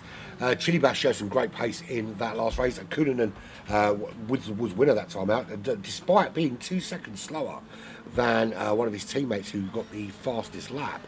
He managed to hold on with such a big lead after the pit window. Now, what we discovered from that last race is that starting the feature race on the medium compound tyres doesn't work unless you can build a huge lead before the pit window. The 2 drivers last time that tried that, one being this guy here, Mario, didn't work out for them at all, and they found themselves languishing near the back all the way through that second race.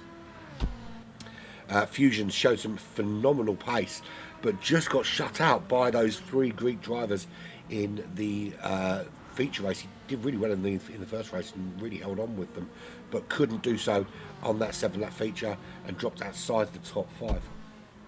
Piotr as well, the EES Polish driver, he's been very quick all day as well, but again, a little mistake, a couple of little errors, and it's cost him a podium place last time out, so he'll be looking to improve on that. Bear in mind that it's your 3 best results that count towards your team points. Yen, also from EES, yet to demonstrate phenomenal pace today. He's been languishing just outside that midfield. We'll look to try and hopefully have a better performance in this second half. Jackal has been one of the quickest drivers out there today, but not been able to turn that into lots of great finishing results. So he just needs to get that car over the line with consistency. 1-lap pace is all well and good, but you need the consistency to go with it, and that is what he was missing in the first half of this race series. For those of you just joining us, this is round 3 of GT Fusion 2023, brought to you by Next Level Racing. This is the Circuit de la Sarthe, the home of the Le Mans 24 Hour in the Ferrari 458 Italia. Zaboniero, also from GTGC, another one of those Greek drivers, had a bit of damage in the first race and couldn't really get going. Led the race initially in the feature race, but couldn't hold on for any length of time. Found himself dropping out of that top three and way down the order towards the end. So this is where we're going to start to see the hot laps coming in. I fully expect to see the usual suspects there or thereabouts in terms of pace. Particularly looking out for drivers like Fusion, like Popois. Popois has been very, very, very consistent. Just a little bit unlucky in that last race. But I expect to see him there or thereabouts. He's certainly been improving lap on lap and just finding that extra little bit of pace all the way through. Kulinen, Magma, also very, very quick drivers and obviously demonstrating that they've got the pace.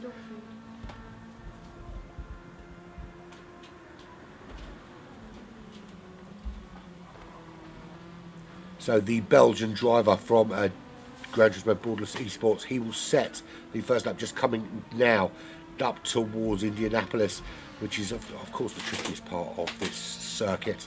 3 minutes 53 on that out lap. I think 3:49 is what's going to be needed to secure pole here.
This is where we're going to see the lap times being set coming through the Ford chicane for the first hot lap. He's going to cross the line. That's looking pretty much 3 seconds down on the optimum qualifying time. Magma straight away demonstrates what the time should be. That's a 3:50.0. We're yet to see if anyone's going to go in the 3:49s. Chilibas puts himself on that front row straight away. Carlos with that 3:49.999 creeps in under the 3 minutes 50 to put himself on pole alongside Magma. And straight away we said to watch out for him. I said he had that 1 lap pace and he's just demonstrated it. Fusion with a 3:49.8, putting him way up in pole position. 16 hundredths of a second quicker than Corrales puts in. So it's him and Corrales on the front row at the moment with Magma and Popois on row 2. Chilibas and Yen are on row 3 with Artikau and Kulinen on row 4. And that looks like a driver off the racetrack somewhere. Trying to find out who we've lost. So Mario with he's having some sort of problem because he's reset the track. And is that Popois? He's off the track as well. I don't know if they had it coming together with some sort of problem, but yeah, definitely some sort of issue there because they were both off the track. Or we've got Mario parked up, we've got Jackal parked up. I don't know what's going on with these two. Why are they parked up at the side of the road along with Mario? Don't quite know what the game plan is with that. Why are they parked up there and not continuing on with the qualifying? That's going to cause yellow flags on the side of the road. A little bit concerned about what is going on there. Or do we have a lobby issue? Because a number of cars have stopped at the side of the road. So it looks like we might have some sort of lobby issue.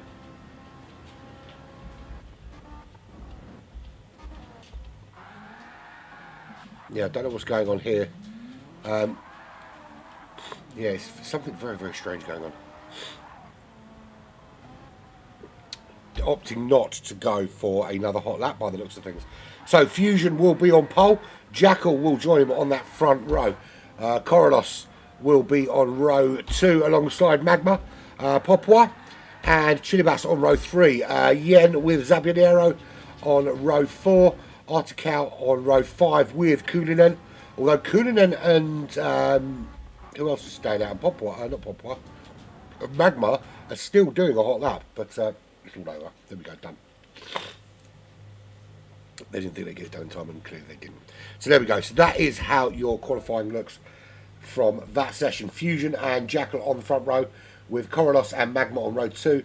Popwa, Chilibas on row 3. Row 4 is Yen and Zaboniero. Artikau and Kulinen on row 5. And Mario all on his own on row 6. There we have it. Job done for qualifying. That set the grid for 3 laps. Medium tyres required for this race, and that will set the reverse grid for our final feature of the month. And this will be the last GT Fusion now until after the summer break. Let's bring it up actually while we wait for the race to start. That's when we're back. Round 4 on the 22nd, 23rd and 24th of September. Beginning of September is when we will announce the track. Well, not we, but the track will be announced. So let's move swiftly on to the shenanigans of this evening. Let's bring that up. There we go. And we are 5 lights and away. Fusion with a good start. Jackal with a good start, but Corolos just tucked in behind Fusion, looking to try and make maybe possibly a move on his teammate as Jackal up the inside. Is he going to make a move for the lead early on? And he does make that move, but doesn't make it stick. Into turns 2 and 3 we go, and so far everything clean. Or not everything clean, because that is Chilibas. He's in a wall, and I'm very sorry, my friend. You can't park that there, mate. He cannot park that there, and he is. He's not even the last, because Kulinen also had a little smasher Rooney. Let's see if we can see what happened to Kulinen. Kulinen into the wall there. So did they have a coming together, the two GTGC drivers? Is there going to be fisticuffs in the camp between those two? Because they were both off the track. And that is a massive, massive blow to those two drivers. Especially because Kulinen has opted again to start on the medium compound tyre, as has Chilibas. Excuse me. That's gone horribly wrong this race for them. Obviously everyone's on the medium, so I won't worry about it too much. But lots of damage on board for those two. They're going to struggle to keep back up. But let's be fair, you have to wonder whether they're happy to do that, because it gives them a really good impetus for the feature race. Now, I have to say, it is manipulable. The problem you've got with a format like this, where you have that reverse grid type scenario, is that you leave it open to complete manipulation by drivers who are not doing too well. So if someone's not going to win, they're going to deliberately come last to give themselves a better position. As we see Mario making a move on his teammate Zaboniero up into 8th place. It does leave it open for drivers to manipulate the situation in their favour somewhat. So I'm not entirely sure it's always a good thing. Internal competitions, yeah, I think it works quite well when you're racing with your friends. I think when you're racing externally, you're kind of putting a lot of trust on people who are out to win.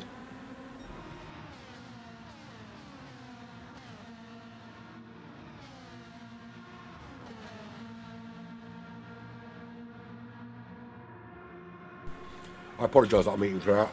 I would have eaten beforehand, but the lobby started early, so I didn't get to eat then, and I'm starving. Okay, so Jackal leads the way, having set a very, very hot qualifying time. 3/10 up from Fusion. This time the top two aren't putting away as they did in the first race. Corolos, he's there in 3rd, showing some good pace. Magma up with them. We've got a bit more of a battle for 1st place here, which is always good to see. Popwa, he's there in 5th with Artikau just behind him. Then it's a bit of a gap to Yen, 1.7 or 1.9 seconds in fact, with 1.7 between him and Zaboliero, who's ahead of Mario.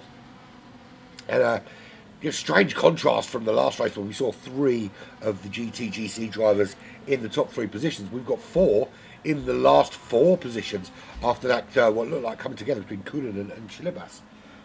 Clearly no team orders there. They were racing each other. We do have 2 in Jackal and Carlos in the front 3, but Fusion at the moment is leading the way as we come to the end of lap 1 through the forward chicane, and Fusion leads the way for a train of about 6 cars, all vying for that first position.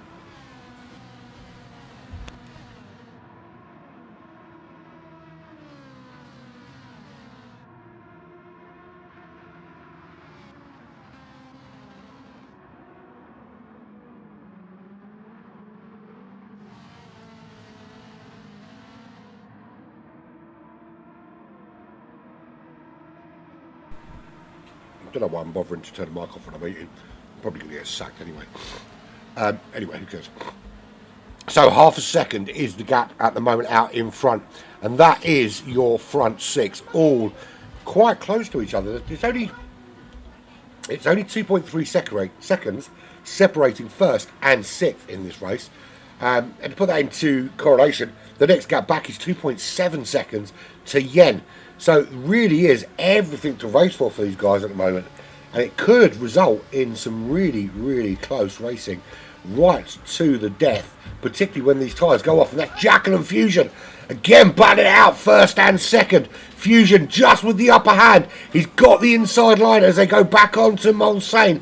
But it's not all plain sailing because Jackal's in there. Jackal's trying to get involved. Carlos, he's trying to get involved as well.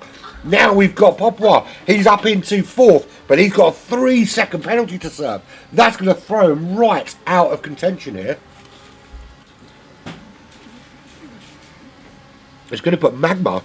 It's going to put Artical in very good position. And Artical having a little look at, at Magma, but deciding against making the move at this stage.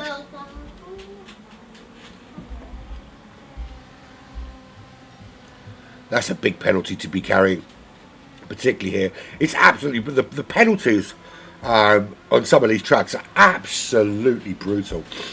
I do think we need to go back to the old system that we had on GT Sport, whereby a player could serve the penalty in at their leisure on the following lap as necessary.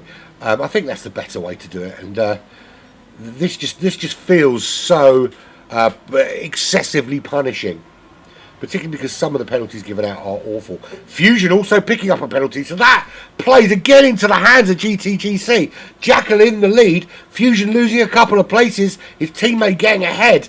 He is going to regain that position on his teammate, but that not after he's lost out to probably Carlos and Magma. So Jackal in the lead, Popois in second. Into Indianapolis we go for the second time. Very, very wide from Popois. Absolutely gets it all kinds of wrong, as does Fusion. The EES drivers all over the show. Absolute carnage from them. And this is what happens here. So we see there, just I don't know why he managed to go out quite so wide, and then what happened there to Fusion. It's almost as though him and Popois just got it all kinds of wrong at the same time, and you see them both suffering quite badly, and that's going to cost them huge, because with the penalty served and everything else, that's cost them loads. So we're back to GTGC dominating here, and I'll tell you what, we could be seeing a change at the top of the leaderboard. ES at the moment at the top of the leaderboard, but I think we're going to see GTGC, once the dust has settled from round 3, I think we might see a change in the leader here, and Gran Turismo Greek community moving up to the top of the tree. Jackal in the lead, 1.2 seconds over his teammate Carlos. They are about 7 tenths up from Magma. Magma is one of the singular team representatives in this third lobby. currently 1.1 seconds clear of the other singular member in from Gran Turismo Borderless Esports, the Belgian driver. That's another crash from another driver. They're all coming off all over the place. Another one behind as well from Mario. What is going on with the GTGC and the EES guys? It is absolute carnage. And here we see Mario. I can't understand how he manages to crash here. Up he comes, and then all kinds of wrong there. Spins the car, and I don't know if he's put off by the yellow flag of his teammate, but all kinds of wrong from him. It is absolute carnage in this third race. No one seems to be able to keep the car on the road. Finally, we get some entertainment. It did require crash after crash after crash, but if that's what we need, that's what we need. Jackal, fastest lap with a 3:53.8. If you said to me 3:53.8 was going to be the fastest lap in the race and probably win it, I would have laughed at you. But I wouldn't have imagined quite so many cars crashing. You have to wonder how this has happened. Looking at the back, there's Chili Bass. He is all kinds of damage on that car, 9.5 seconds back from Yen. He's got damage. He's behind Zaboniero. He's got damage. Fusion's got damage. Kuninen's got damage. Mario's got damage. And then we get to 5th place, Popois, who we saw disappearing off into the gravel. He hasn't got damage, apart from maybe to his ego being caught on camera crashing at Indianapolis. Carlos, we saw him facing in the wrong direction, but he is now back up and running, and he is 0.8 of a second behind Aritakau, the Belgian driver, who's lost a bit of time to Magma, 2.8 seconds, and is in danger of actually getting caught by Carlos. He really needs to get into the sort of second really half of this race, which is anything after this point really, to hopefully be able to put a little bit of a gap through the kind of tricky twisty section and not give up any time down the straight. But Jackal and Magma, they're disappearing off into the sunset like a couple of lovers galloping away from the world burning behind them. Jackal, the Greek driver, the only driver from GTGC in this race that hasn't put his car into a wall, into the gravel, or into another car. Leads at the moment by half a second from Magma, who's desperately trying to close in, but just seems to have so much better on the exit, Jackal, at the moment than Magma, and the Italian not able to get that Italian car to close the gap enough. So this will be the final lap of this sprint race, and we'll set the grid, of course, for our feature, which comes up straight after this. My phone on silent, shouldn't I? Let's face it, there's been so much going on in the background here, it's hardly been worth it, is it? I wouldn't be surprised if I get sacked by Fusion. I've done nothing but complain about them today, character assassinate drivers, and then just have loads of shit going on in the background. Don't just focus you on the broadcast. To be fair, I think I'm getting to a stage now where I need to commandeer another room in the house just for me to do this, because it's far too busy in the area I use for my broadcasts right now. So through we go. Oh, very squirrely from Magma. 6 seconds clear. That's enough. As you see, Jackal cross the line, take the win. Magma comes home in second. Carlos will come home in third. Closely followed by Aritakau, who couldn't hold on, couldn't hold him off. Popois in fifth. And then all the stricken soldiers come home. Mario, he comes home in sixth. Kulinen damaged, home in seventh. Fusion damaged. Look at the state of those tyres. Look at that. Absolutely ruined. He's home in 8th position. Yen home in 9th. He's got damage. Zaboniero, he's home in 10th. He's got damage. And Chili Bass, his car is absolutely a fookhead. Yeah, there's nothing much left of that. Well, if this is the first time you've seen a pro group for GT Fusion, you might be confused and why are these guys pros? If you took the first 2 races, you'd get it. But if you saw that race, you'd think, how the hell did you crash there? The answer to that question is, I don't know, baby, but it happened. So we switch it up. Guess what they're going to do? They're not just going to reset the lobby, they're going to make another whole new lobby, because apparently that's what we do. So why not plough you with some more sponsors?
So much to pull apart from that last race.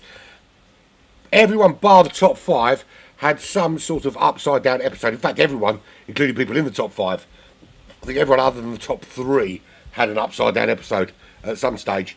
But everyone outside the top five picked up damage in the process. It was a little bit of a crash fest in that last sprint race. Don't quite know what happened there. Have no idea who the Slendo Churro is, but I'm going to say what I often say when people join a room they're not supposed to be in. If you can't freaking read the room, or you don't recognise, if it says something championship and you're not in that championship, why the hell are you in the room, you absolute wank puffin? So bye bye. He's not supposed to be here, but let's see how long. One, if anyone even notices, and two, if he. It would be quite funny if he puts on the correct car and then ends up crashing, or worse still, winning. Imagine that.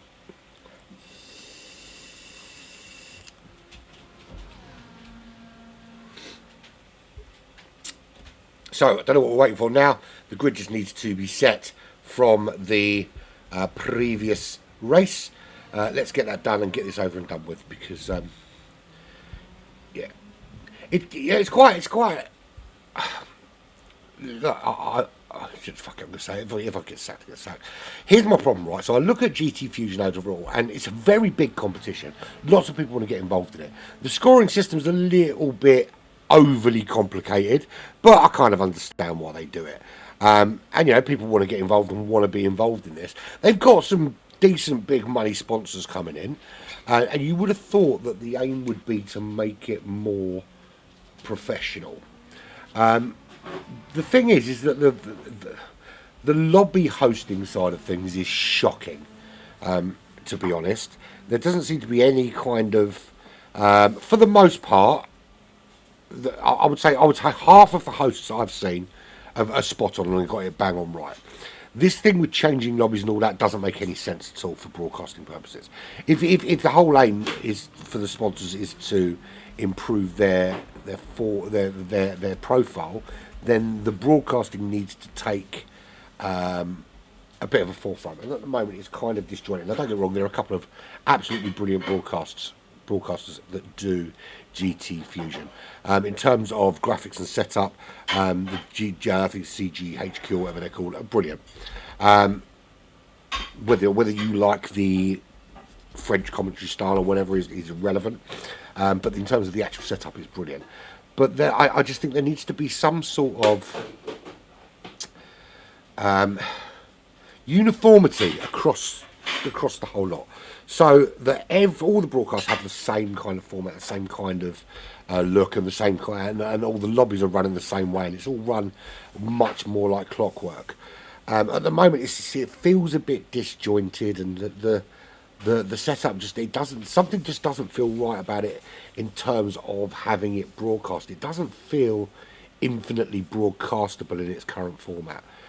There feels like there's something wrong, and I know it's a big world championship, and it is an honour to be involved in it. But if I sat here and didn't say what I think was wrong, I wouldn't be doing my job as a commentator. But the whole point of being a commentator is you call things out when you see them. And one thing I see is that there's something not quite right this season with Fusion, and I can't put my finger on exactly what it is. I can put my finger on a number of things. Some of the lobby management is absolutely woeful. It has been for most of the season. Other than I apologise. Last month in this group was very good. Matthew, who ran that, brilliant, spot on, absolutely ran to clockwork. But everything else has just been a little bit off. Anyway, we go again. Here we go. That's something that needs to be fixed by PD as well. So, Chilibas leads them out. Zabariero is second. And then we've got the two ES drivers of Yen and Fusion. And already, Yen making moves up into second place. Side by side with Fusion. Him and his teammate both getting through. Zabariero sideways, taking out half the field with him. Absolute carnage. And you would have thought that's when you'd call for a red flag, but I don't think it's necessary, because he lost it's one of those things. Absolutely not. No way. They cannot call for a restart there. That is no. Just totally fundamentally disagree with a restart there. It wasn't turn one. It was a few turns in. Restarting because a few people crashed is absolute bullshit, in my opinion. But there we go. But if we do restart, those people should start from the position that they crossed the line in. This is a fundamental thing, right? Problem in turn one, 2 or 3 cars go off and there's a little bit of a crash. I get restart as you were. However, if you have a coming together like that and a few people get taken out, and it's 2 or 3 corners in, I think at that point, if you want to restart, great, but you restart with the positions people were in when the restart was called, not new positions. But we're going to go again anyway. So there we go. Here we go. Yeah, fuck it, I'm just to say what I think. And I think this has been a crock of shit, in all honesty. Right, let's go again. This time Mario is going to lead us out for whatever reason. I think we just restarted with wherever people were. So that's 1, that's 2, that's 3, 4, that's 5 lights. It has righted itself now. Chili Bass in pole position, and away we go. Will we have?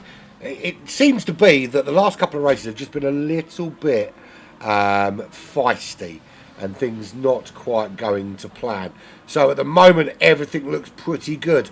Mario into the back of Cullinan. Massive hit there. That spun him around. Under braking. No, didn't go well. Oh, excuse me. Hay fever kicking my butt yet again. So there we go. Chili Bass in the lead. Zaboniero is safe. Fusion is safe. Yen, he's through safely. He's on the hard compound tires. They're all starting on the hard, so bring that up so you can see. Piopua on the hard compound tyres as Mario makes his way through on the medium tyres, having already taken 1 victim. Is he going to take another on his way through? Mario, he's tucked in behind the 2 EES drivers of Yen and Fusion. Is he going to make the move, or is he bumping Yen up the road? That would be the wise option here. Because you don't want to make the overtake here. Into the braking zone we go. Anyone else dead? Nobody else is dead. So Cullinan, he's way at the back after being punted by Mario. 1.6 seconds behind Jackal, who is right at the back of that gaggle, which has got Artical in behind Carlos, behind Piopua, behind Magma, behind Mario, Yen, Fusion, all of them there. I mean, you can see just how long this line of cars is. As Mario goes to make the move on Yen, he has a little look. No doing so into the braking zone. Can't find a way through that time. Magma sideways. That allows Popworth through. He does get the car back under control and no damage there. But it's lost a place with the back end of that Ferrari. Just decided to step out on him as Mario has bullied his way up into 4th position. Looking back there, Popwa tucked in behind his teammate Yen, giving a little bump up the road. It's exactly how teammates should be working together just to try and keep this gap closed. And they are coming out very close to the back of Mario, side by side. But look back there, there's Magma. He can't find a way through because he's being blocked by those 2 EES drivers who are just forcing him to stick to that part of the racetrack. He can't get through. Although he does get past Yen, Yen made it very difficult for him to follow Popwa past Mario. And he's getting a little bump there from Yen, which is trying to keep them up with those front 3. And this is absolutely the right thing to do at this stage. You don't want to allow Chili Bass, Zaboniero and Fusion to disappear off up the road. You want to close the gap, and the best single way to do that is to work together almost as like a symbiotic unit, just pushing each other up along the racetrack. That little bump draft gives you a little bit of extra burst of speed on the straights just to try and close that gap while you don't have the benefit of slipstream. And you can see up ahead there that it is really close between those 2 Greek drivers and the Hungarian from EES out in the front 3. It's Chili Bass, it's Zaboniero, and it's Fusion, all in the very close proximity. Just 0.6 separate the front 3 at the moment. 1.8 seconds back to Fusion's teammate Popwa from Poland. He's got Magma, he's got Mario with him, he's got Yen with him, Carlos is with them, Jackal's there as well. Artical, he's also there. Cullinan's also there. That is a massive gaggle of cars from 4th to 11th, just separated by about 4 seconds, but all within slipstream distance of each other. Very close racing here in this final feature race of this month's competition. So Chili Bass leads the way from his teammate and compatriot Zaboniero. They are both looking really, really good at the moment. But Fusion tucked in behind there. Now with Popoir closing in for company, at the moment there is not much separating the 11 cars. In total, it's 6 seconds between Kulinen in 11th, who got absolutely melted by Mario early on. And Mario, who's down there now in 6th, he hasn't been able to get those medium tyres to fire him up. He got into 4th at one stage, but it hasn't worked out too well for him. He is actually the only runner, I think, running on the medium compound tyre. Indeed he is. That's going to go horribly wrong for him later on. There's Fusion with another penalty. Fusion and Popoir have been picking up those penalties like they are free sweeties. Yeah, it's going to cost them. And it's a brutal cost, the penalties here at Le Mans. Chilibas still leads from Zaboniero. Half second to Fusion. It is less than 10th to Popoir, who's tucked right in behind his teammate there. Is he going to push him up along? Yes, he is. That's absolutely the right thing to do. Get closer to the back of that first Greek driver. Can they? Now, collectively, this is where you want to go, like, see them go either side and take that position. Into the braking zone they go. Good exit out of here, and they could find himself under significant pressure. What this does do, this allows Chilibas just to open up a bit of a gap, because at the moment Zaboniero is so concerned with what's going on behind him. He has half a second penalty. Fusion with a 1 second penalty. He's coming through. He's dragging his teammate through with him. That's going to be a 2-place switcheroo. Zaboniero dropped into 4th. The 2 EES drivers dropping up, moving up to 2nd and 3rd, now going to work together to try and chase down Chilibas and not let him pull away. We're going to see penalties served very, very soon for Zaboniero, for Fusion, who has a 1 second penalty. Magma, he's back there. He hasn't. He's going to benefit from Zaboniero having a penalty to serve as well. That he might even make that move beforehand, because at the moment he is all over that driver. All over him, and Zaboniero makes the move on people. Goes all kinds of squirty there. That's not the way to take that corner. Loses significant places: 7th, 8th, 9th, 10th, 11th, all the way down to the back of the pack to join Kulinen. That was a costly error for Zaboniero. Couldn't sustain that pressure. The 2 EES drivers now up to 2nd and 3rd. They hold on. Mario making the move on Magma. He's now trying to hold on. Magma not going to let him go, but he's not able to do anything to stop the charge of Mario. Now, bear in mind, Mario is going to stop sooner than everybody else. And they'll have to finish on the hard compound tyres, of course. So Chilibas, he's benefiting from all this racing going on behind him. He can just pull out that gap. He's 2.6 seconds clear at the moment, and not really being challenged at all by those 2 EES drivers of Fusion and Popoir.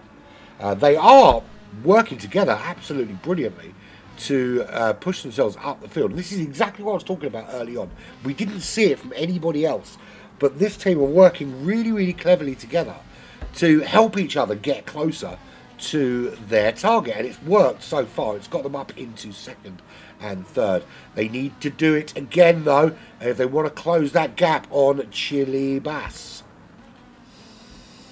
Talking of Chilibas, I had a really lovely lemon and caper chili sea bass last week.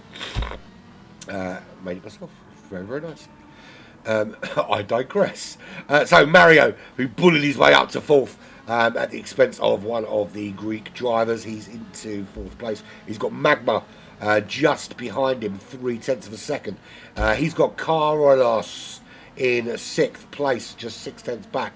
1.12 Yen, who's got Jackal within that 1 second window behind him. Aretikau from Belgium, he is in 9th. He's got Kulinen, who was the victim of Mario's bullying early on, in 10th, and Zaboniero, who we saw getting very, very, very wrong through Indianapolis, now 3.4 seconds back in 11th position. Fastest man on the racetrack is this guy right here with a 3:55.5 thus far, which isn't super duper duper quick considering qualifying is sub 3:50. We are bound to see something like that at some stage, though, I would have thought.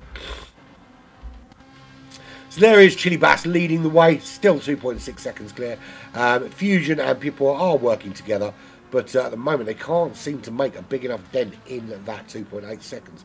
It's 2.2, it's 2.1. Did Chili Bass make a mistake back there? Because it went 2.8 to 2.2 very, very quickly. Did he make a mistake in the braking zone? It looks to me that he got through pretty cleanly. Maybe it was just a little bit slow through there then. He was through pretty cleanly, so no real mistake.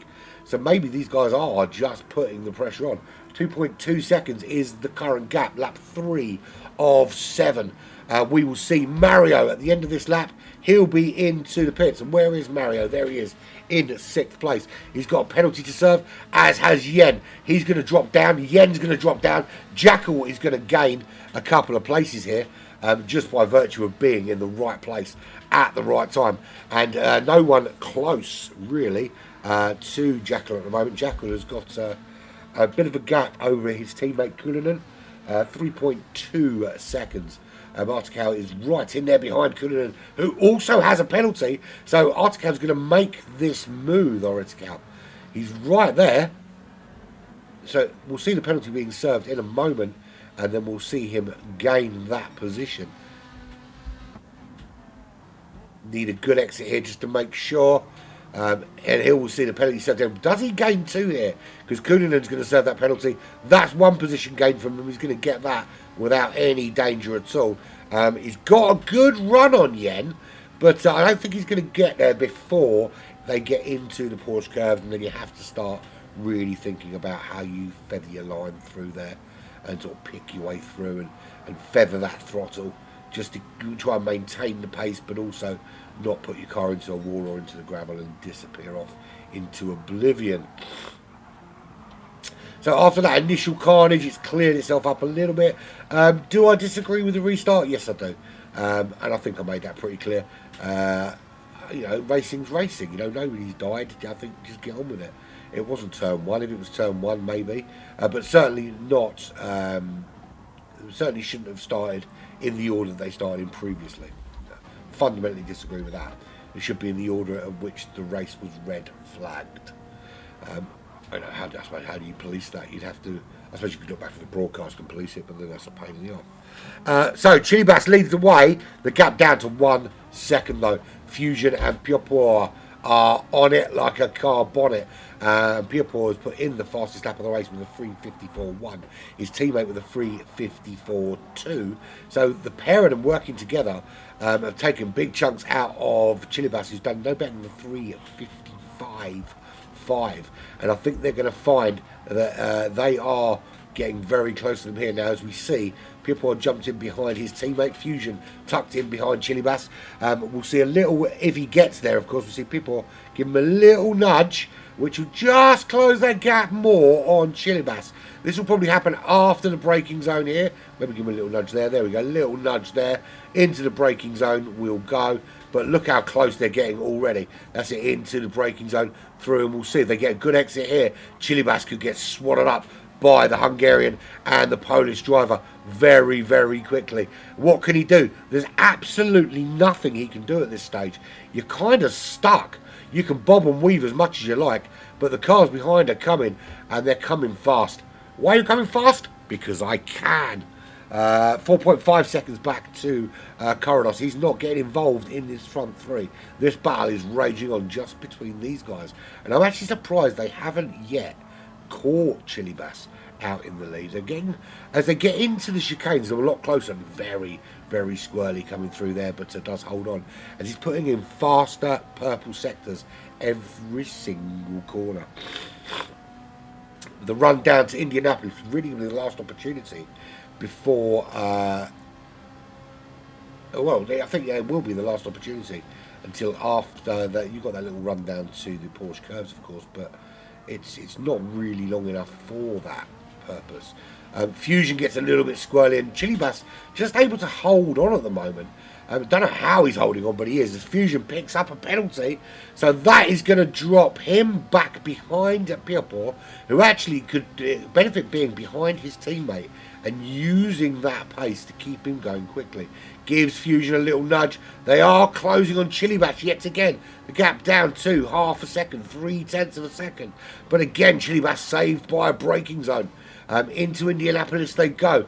Then they've got the right-hander at the end here. Good braking, good exit. That's going to be key. Still purple. Right up behind Chili Bass. Chili Bass getting a little bit squirrely. Fusion is there, but Fusion's got a penalty to serve now. He's going to move out of the way. His teammate, Pierpont, he's making that big move. We can watch now as he gets closer and closer. And we should see Fusion be able to tack back onto the back there. He's losing a bit of time, but he should be able to tack back on. As we watch Pierpont make that move, he's got the inside line through the Porsche curves. Chili Bass getting a little bit road greedy. And the pair of them side by side and just duking out. This is a little bit more than rubbing his racing. I don't think there's any love lost between these two, because that was a little bit of fisticuffs that was probably unnecessary. We know they're going to pit at the end of this lap, so it's going to be about who's done slightly better on fuel. Let's have a little look and see, because we can see there that actually Chili Bass in a much better position fuel-wise. A little nudge in the back. That could have gone horribly wrong as he goes into the pits. So everybody in. There is Mario, 27 seconds back. Everybody in front of him will go into the pits. We will see now what sort of pace he's had since coming back out, and whether starting on those medium tyres has had any benefit. We do know he's very likely, if the report goes in, to pick up a penalty for going into the back of Cullinan on lap 1. That will be, or that's a given if it goes in, of course. Sometimes they just don't submit these things. And if I've learned anything, submitting for other people is absolutely pointless because they don't bother looking at it. Yeah.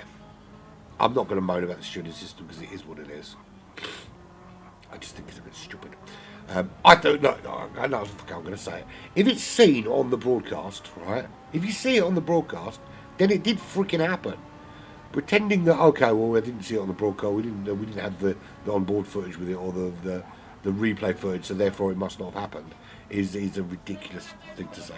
If someone blatantly sees something happen on the broadcast, then it happened, and I think you can accurately steward from that.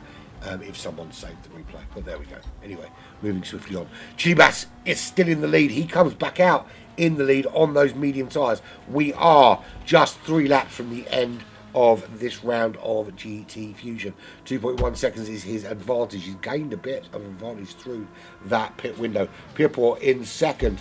Fusion just behind those 2 EES drivers doing very well in this race and sticking with Chili Bass. Carlos sandwiching those 2 EES drivers between the 2 GTCC. He's in 4th, but he's 5.5 seconds back. No pressure at all from Magma. Currently running, the Italian driver currently running 2.6 seconds back. He has got Kulinen for company. 2.2 back to Aretakau. The Belgian driver has Mario in 8th place behind him. But Mario, remember, is on hard compound tyres. There's a penalty, but I think Jackal is going to make this move long before the penalty gets served, and indeed he does, and makes it look incredibly easy to do. Next target chasing Mario is Yen, and I don't think it's going to be long before he makes that move. He might even also get an opportunity before the penalty is served. Zaboniero is plumb last. He's 12 seconds down. It's going to be a massive uphill battle for him to get anything out of this race at this stage. So Chili Bass does lead the way. The gap's down to 1.6 seconds.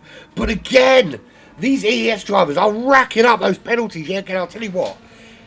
If they hadn't picked up the penalties they picked up in this race, they would have been so much quicker than they have been. It's been all for every single race. One of these two have picked something. In fact, both of them pretty much have picked up penalties. Pierpont and Fusion both carrying a 1 second penalty. And all that does, that just allows Chili Bass to chilly out. he doesn't have to worry about them, because he'll go through now. He'll come round this right-hander. He'll go through that penalty line. He'll see those two cars disappear backwards towards his teammate Carlos. Carlos not making any inroads to them, but that doesn't matter because they're not catching Chilibas at the moment with any kind of ferocity. When it looks like they might catch him, they pick up a penalty, or he just finds a way to hold them at bay. And they just don't seem to have that final killer instinct to get this job finished. Is what it is, unfortunately. So we have Greece leads by 2.8 seconds from Poland, 1.4 to Hungary, 3.8 to Greece, 2.8 to Italy, 1.6 to Greece, 1.4 to Belgique, 6/10 back to Greece and Jackal, 2.7 to Yen from Poland, 2.7 to Greece and Greece yet again. Fastest lap with the Polish driver Pipoir. Oh, the people. So many people. 2.5 seconds is what they need to close. If either of these two EES drivers want any hope of taking this win, then that's the gap. It's down to 2.2. There is a lap and a bit. Well, let's call it 2 laps, but for the Dunlop bit of the lap. 2.1 seconds the gap. Can they close? They're not helping each other at the moment either, because it's 1.1 the gap between them two.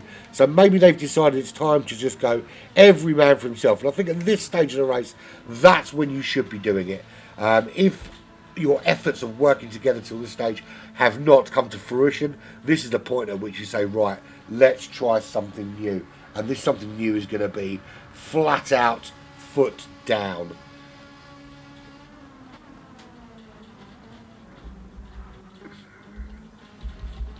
I want to see where Mario is. Oh dear. Oh dear. You can't park that there, mate. Not going very well for Mario. Started on the... Now, Mario started on the medium compound tyre. He did change out for the hard, but he's gone back onto the mediums. That's a really interesting strategy, because there's no way he's making up 41 seconds in 2 laps. It's just not going to happen. His pace demonstrates that that's not going to happen. 3:55 when he wasn't an in or an out lap. He's not catching Zaboniero. I don't quite see what the point was. I suppose if he had significant damage, maybe that was a good reason for it. But yeah, it's not going well for him. Plus, he's going to pick up some sort of penalty for his crashy shenanigans on lap number 1. Right, so the gap to Chibas, 1.5 seconds now. Again, these EES drivers closing it down. They're back within contention of each other. They're back to working together. Pipoir leads from Fusion.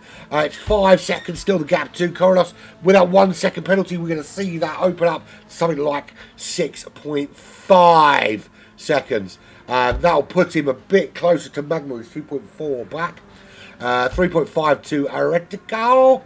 Half a second back to Jackal, who's trying desperately with Kulinen in tow to improve their positioning, and they'll do that quite easily because that's a 2 second penalty hanging over the head of the Belgian driver, which we'll just see. We'll see now Jackal and Kulinen drifting on through, and through they go. Nice and simple pimples for them.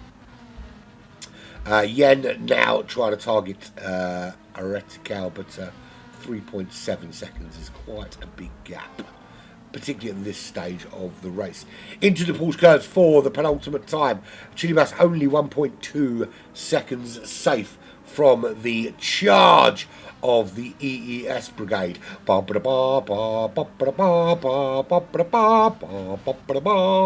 They are absolutely hunting him down. I still think they'll probably get him because Chili Bass' pace has not been, it's been 55.5. He's just done a 52.3, which is his fastest lap of the race, but he must have had a penalty of some sort because it's not registered as his fastest lap of the race. 350.8 for Pipois and a 350.4 for Fusion, which is the fastest lap of the race thus far. If I were Chili Bass and I were looking at this in my mirror, that's not the one I want. If I was looking at this in my mirror, I'd be afraid, be very afraid, because they are coming now and getting ever closer. This is where a nice little bump from Fusion onto the back of Pipois, and by the time they get to the end of this Mulsanne straight, I think Chili Bass is in a little bit of squeaky bum time. It is the final lap here. GT Fusion, round 3 at Le Mans in the Ferrari 458 Italia. And we have got EES hunting down GTGC after GTGC absolutely whitewashed a 1-2-3 in the last feature race. And both those Ferraris get very squirrely coming through that chicane. Just the front end and the back end want to change places every time you get on the power. But here we go again. The chase down is on. 1.3 seconds is the gap. Chili Bass doing just enough at the moment to keep these two at bay. But a little bump draft there for people. That will close that gap somewhat. Another little bump in a minute and we could see them within that slipstream, which is what they want. Fusion, was Fusion making a move on his own teammate there? Fusion has absolutely cocked up any chance of either of them catching Chili Bass by just being incredibly stupid. The pair of them were catching Chili Bass and working together could have taken a 1-2, but greed got the best of Fusion there and he took out his teammate, and now catching Chili Bass is a thing of the past. It's not gonna happen. Absolutely not gonna happen. What was he thinking? That was absolute abject stupidity. When you're in such a good position there. There was a 1-2 begging to be taken by them. If they just carried on that awesome teamwork they've been doing, chasing down Chili Bass, they were catching him. But a brain fart, a moment of madness, and all of a sudden, who knows? It is just unfathomable that that's happened. I mean, now obviously they're working together again, but it's too late. I don't know what was Fusion thinking, because Fusion's been incredibly quick all day. So really should have been playing this long game and this team game. But I'll tell you what, if two black flag drivers did that when chasing down first place, you'd have to have some sort of conversation about it at the end of the race and say, what the hell are you thinking? For me, that was crazy. Look, maybe these guys think that's the way to behave, but if your teammates, man, in a team competition, this is a team competition, it's not an individual thing. And you might be racing individually, but you're racing as a team. And you've cost yourself a 1-2 there, absolutely, all day long. And Chili Bass is going to take this and will deserve it just for keeping his head. So here we go, round the last couple of corners we go, into the Ford chicane, and Chili Bass of the Gran Turismo Greek community will take the win here in this second feature race here in round 3. Into one chicane he goes, into another chicane he goes, and crosses the line and takes the win. Pipois comes in second, Fusion comes in third. They cost themselves a 1-2 just by not continuing to do what they were doing. Karalos for GTGC comes in fourth, Magma from CBR in fifth, Jackal from the GTGC in sixth, followed by Gran Turismo Borderless Esports Aritakal, our host from Belgium, in seventh, Kunanen GTGC in eighth, Yen from EES in ninth, Zaboniero Give it to me, delicious ice cream from Italy. We'll bring the car home in 10th place, 22 seconds back. And it's me, a Mario, still coming through those Porsche curves. Got it all kinds of wrong strategy-wise. Started on the medium compound tyre, went in for the hards, changed again for the mediums. And also will probably find himself on the back end of a penalty after hitting Cullinan on lap 1. So, first 2 races, very clean, very close, very exciting. Well, not very exciting. Race number 2, carnage, quite exciting. Race number 3, red flag start, bit more exciting. How's about it then? There we go, done. We are finished. There's no more Fusion now until September. We break for the summer because apparently people don't race in the summer. Now, actually, to be fair, a lot of people go away and stuff, so it makes absolute perfect sense to break for the summer, particularly because you only do 6 races a year. So there we have it. Round 3 is done and dusted. This has been the Lobby C in the pro groups here on this Sunday evening for GT Fusion. There's so much to pick apart from the races today, particularly the driving standards towards the end. It got a little bit feisty. We had teammate fighting teammate, which is not the usual kind of behaviour you expect, but it is what it is. I think overall GTGC did get a 1-2-3 today, and I think from that, the battle of those two at the top of the pro group, ES and GTGC, I think I would say they edge it in terms of performance purely because they managed the 1-2-3. But then saying that, when you've got 6 drivers in an 11 driver lobby, a 1-2-3 isn't that big a task. If you are ES and you've got 3 drivers in an 11 person lobby, you get top 3. Significantly better achievement. But that was absolutely awesome. So there we go. No more Fusion now till September. The next combo will be announced on the 4th. All the results and stuff will be up for the next couple of weeks' time. All that's left to say is I've been Umpire. This has been Black Flag Racing TV with GT Fusion. Thank you for joining me. It's been emotional.